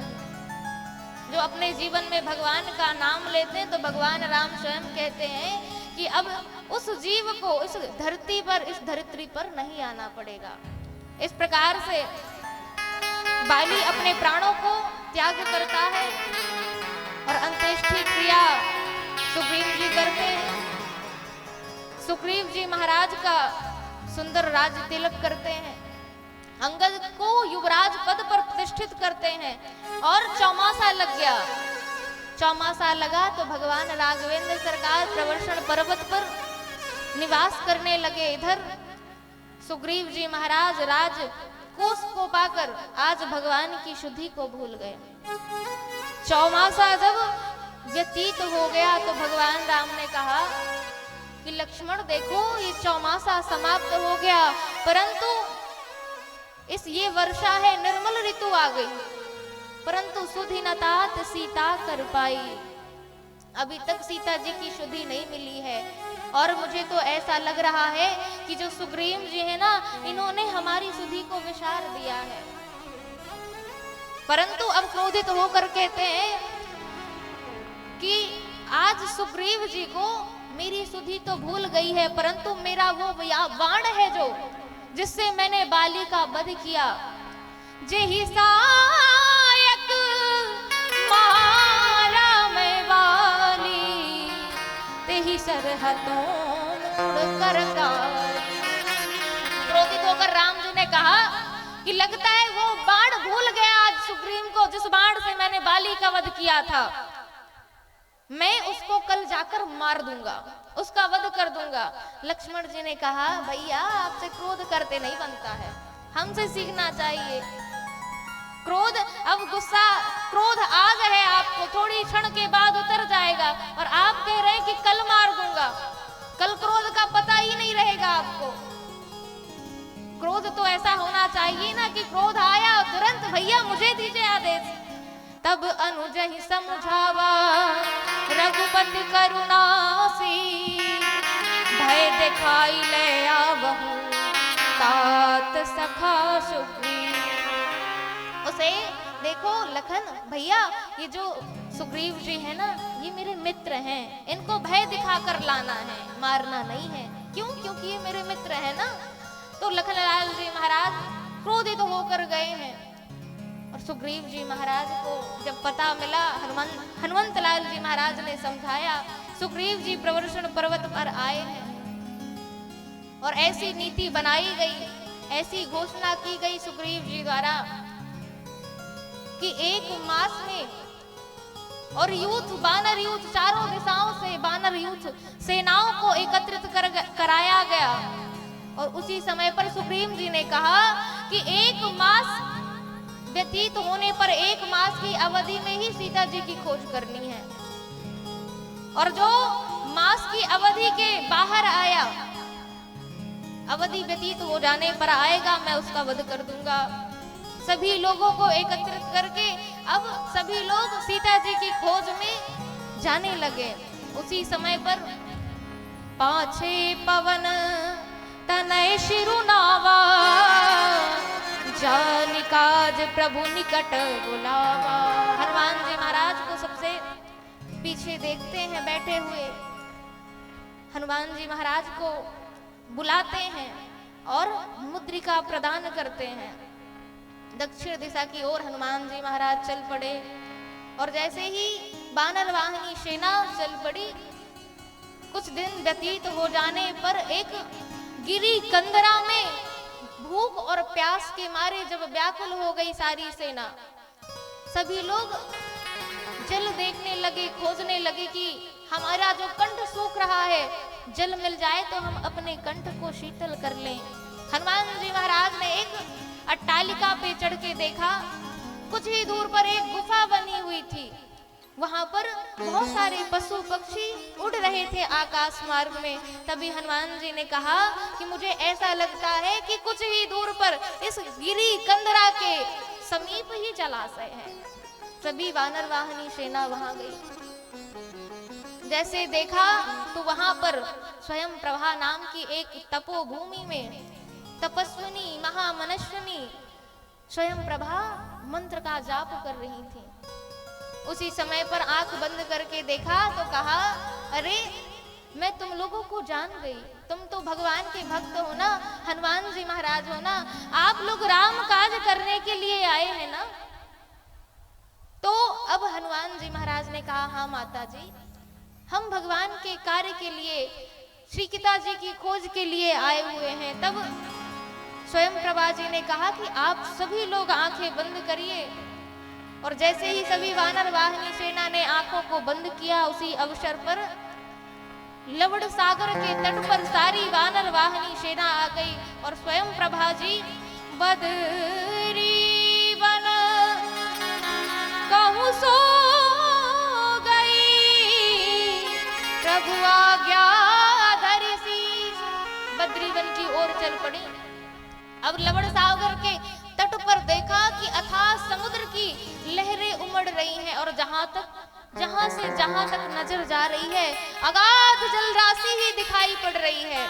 सब विचार करने लगे कि अब कहां जाएं, जहां से जहां तक नजर जा रही तो अथाह जल राशि दिखाई पड़ रही है, अब क्या करें। वहां पर संपाति मिले। संपाति ने देखा, कहा कि भगवान देखो आपने मुझ पर कितनी कृपा की है, मैं कितने दिनों से भूखा हूँ और आपने इतने सारे वानर को मुझे भूखा जानकर इतना भोजन करने के लिए दिया, आज धन्यवाद दे रहे हैं। जामवंत जी ने कहा, धन्य है प्रभु, ये भगवान की लीला कैसी है। एक वो गिद्धराज जटायु था जिसने भगवान की सेवा के लिए अपने प्राणों की आहुति दे दी, परंतु एक ये है जो भगवान की सेवा में तत्पर है, उसे भी यह भक्षण करना चाहता है। बताइए भगवान की कैसी लीला है। और जब ही संपाति जी ने सुना कि गिद्धराज जटायु, पूछा संपाति जी ने कि मेरे भाई, ये मेरा भाई है, उसे क्या हुआ। तब सभी ने, हनुमान जी महाराज ने बताया कि आपके भाई ने भगवान के कार्य के लिए अपने प्राणों की आहुति दे दी। आज संपाति जी महाराज के नेत्रों में अश्रु जल छा उठे। आज रोने लगे संपाति जी महाराज और कहा, आप लोग जिस कार्य के लिए जा रहे हैं मैं आपका काम कर दूंगा। मैं आपका भली भांति जानता हूं कि आप जिसकी खोज में जा रहे हैं मैं देख पा रहा हूं। मैं देख पा रहा हूं कि जो सीता जी की, जिनकी सीता जी की खोज करने के लिए जा रहे हैं, आप लोग नहीं देख सकते। तुम देखे हूं मैं नाही, जीवे हूं दृष्टि अपार। मैं देख पा रहा हूं कि अशोक वृक्ष के नीचे सशोक श्री किशोरी जी बैठी हुई हैं। उसी समय कहा कि आप इतनी सेवा कर दीजिए, इतनी कृपा कर दीजिए कि मुझे इस समुद्र के किनारे छोड़ दीजिए, मैं अपने भाई को कम से कम जलांजलि तो दे सकूं। और जलांजलि देकर कहा कि मैं आप लोगों की बस इतनी ही मदद कर सकता हूं क्योंकि मैं वृद्ध हो गया हूं। और सभी लोग विचार करते हैं कि ये 100 योजन का समुद्र कौन पार करेगा, 100 योजन समुद्र। बोलिए राघवेंद्र सरकार की जय। सभी लोग विचार करने लगे। बोलिए राघवेंद्र सरकार की जय। अब समय का इतना अभाव है कि आइए हम सभी अब विराम को गति देते हुए, विराम की ओर गति लेते हुए हनुमान जी महाराज श्री सीता जी की खोज में जाते हैं और श्री सीता जी की सुधि लेकर भगवान को सुनाते हैं। वानर वाहिनी सेना लवण सागर के तट पर आई। भगवान राघवेंद्र सरकार ने रामेश्वरम की स्थापना की। रामेश्वरम की स्थापना कर सभी अंगद नील नल लोगों ने, सभी वानर वाहिनी सेना ने सुंदर मार्ग बनाया है, सेतु बनाया है और वानर वाहिनी सेना लंकापुरी में पहुंची। और अंत तो गत्वा आप सभी को विदित है कि आताताई रावण का भगवान राघवेंद्र सरकार ने वध किया। सभी अत्याचारी पापाचारी सभी का वध करते हैं भगवान राघवेंद्र सरकार। और आदर सम्मान सहित श्री किशोरी जी को हनुमान जी महाराज लेने जाते हैं, अग्नि परीक्षा देती हैं और भगवान श्री किशोरी जी के साथ पुष्पक विमान में भगवान राघवेंद्र सरकार के साथ सभी भगवान के सेवक जन पुष्पक विमान पर बैठकर अयोध्यापुरी की ओर चल पड़े।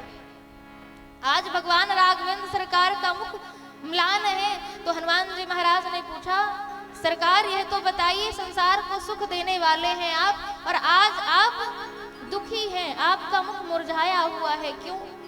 तब बताया राघवेंद्र सरकार ने कि मेरा जो भाई छोटा भरत है वह एक क्षण का भी विलंब होगा तो वह अपने जीवन को समाप्त कर देगा। ब्राह्मण का वेश धरकर श्री हनुमान जी महाराज भरत जी को सूचना देते हैं कि आपके भैया आज आने वाले हैं। युद्ध में वह जीत कर आताताई का वध करके आज भैया अयोध्या जी में पधार रहे हैं। और सभी लोग ढोल नगाड़े बजाने लगे। रिपुरन जीत शुरन यस गावत, रिपुरन जीत शुरन यस गावत, सीता सहित अनुज प्रभु आवत, सीता सहित अनुज प्रभु आवत। भगवान श्री राघवेंद्र सरकार यथासंभव सबसे मिलते हैं। अमित रूप प्रगटे तहि काला, भगवान सबसे मिलते हैं। और श्री वशिष्ठ जी महाराज ने प्रथम तिलक वशिष्ठ मुनि कीना, प्रथम तिलक वशिष्ठ मुनि कीना, प्रथम तिलक वशिष्ठ मुनि कीना।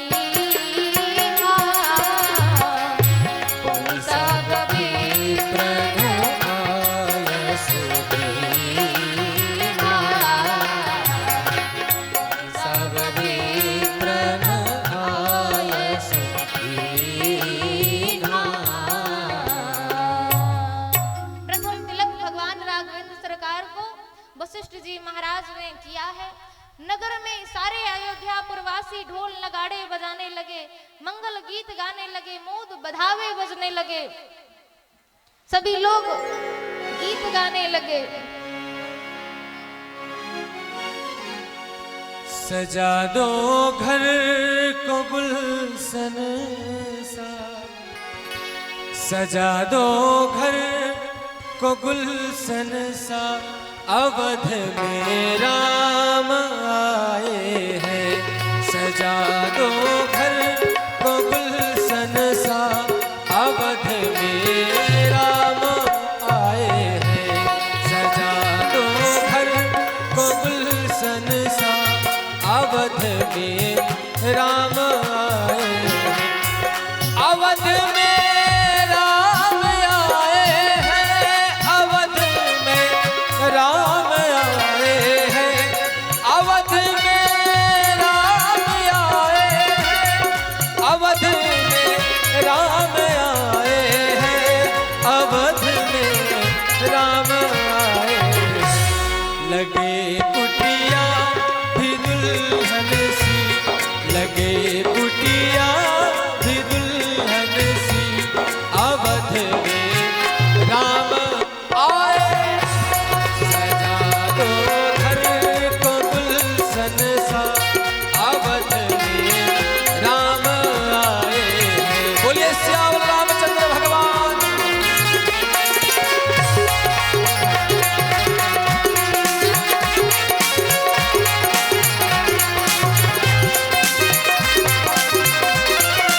हरि बोल।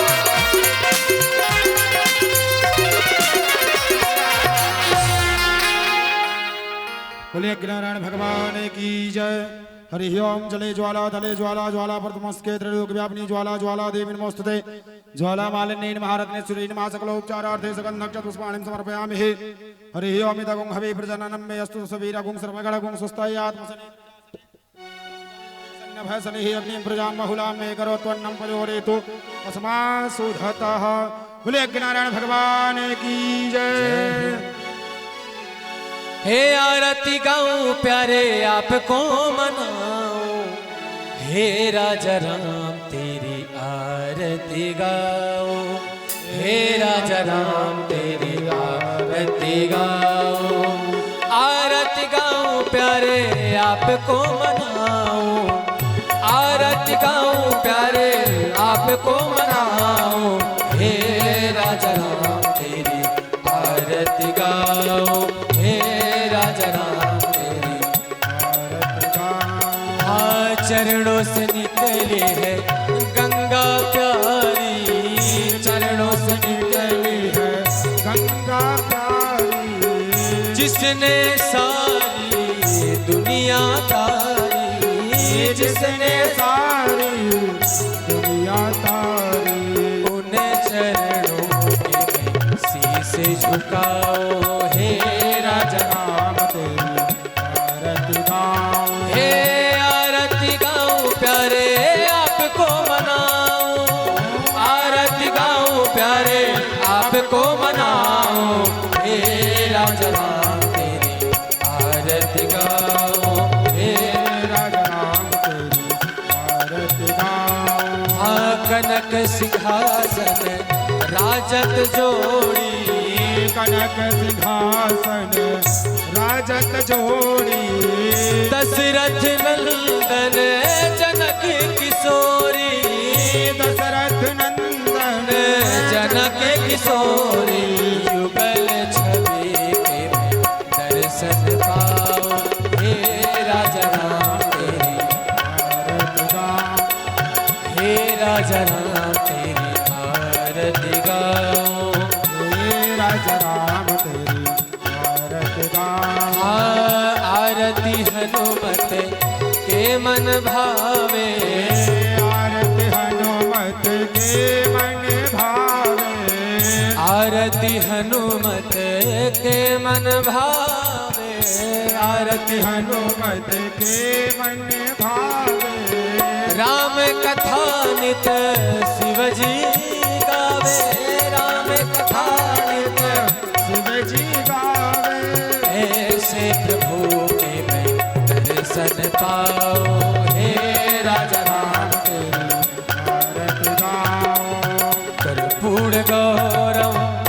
करुणावतारौ संसार सारौ भुजगेन्द्रहारौ सदा वसन्तो हृदयारविन्दे भवं भवानी सहितं नमामि त्वमेव माता च पिता त्वमेव बन्धु च सखा त्वमेव विद्या द्रविणो त्वमेव सर्वं मम देवदेव मम देवदेव मम देवदेव। अम्बे तू है जगदम्बे काली जय दुर्गे खप्पर वाली तेरे ही गुणे गाए भारती ओ मैया हम सब उतारे तेरी आरती। अम्बे तू है जगदम्बे काली जय दुर्गे खप्पर वाली तेरे ही गुण गाए भारती हो मैया हम सब उतारे तेरी आरती। तेरे भक्त जनों पे माता भीड़ पड़ी है भारी माँ भीड़ पड़ी है भारी तेरे भक्त जनों पे माता भीड़ पड़ी है भारी माँ भीड़ पड़ी है भारी दानों दल पर टूट पड़ो माँ करके सिंह सवारी माँ करके सिंह सवारी 100 सिंहों से तू बलशाली अष्ट भुजाओं वाली दुष्टों को बल में संहार ओ मैया हम सब उतारे तेरी आरती। अम्बे तू है जगदम्बे काली जय दुर्गे खप्पर वाली तेरे ही गुण गाए भारती हो मैया हम सब उतारे तेरी आरती।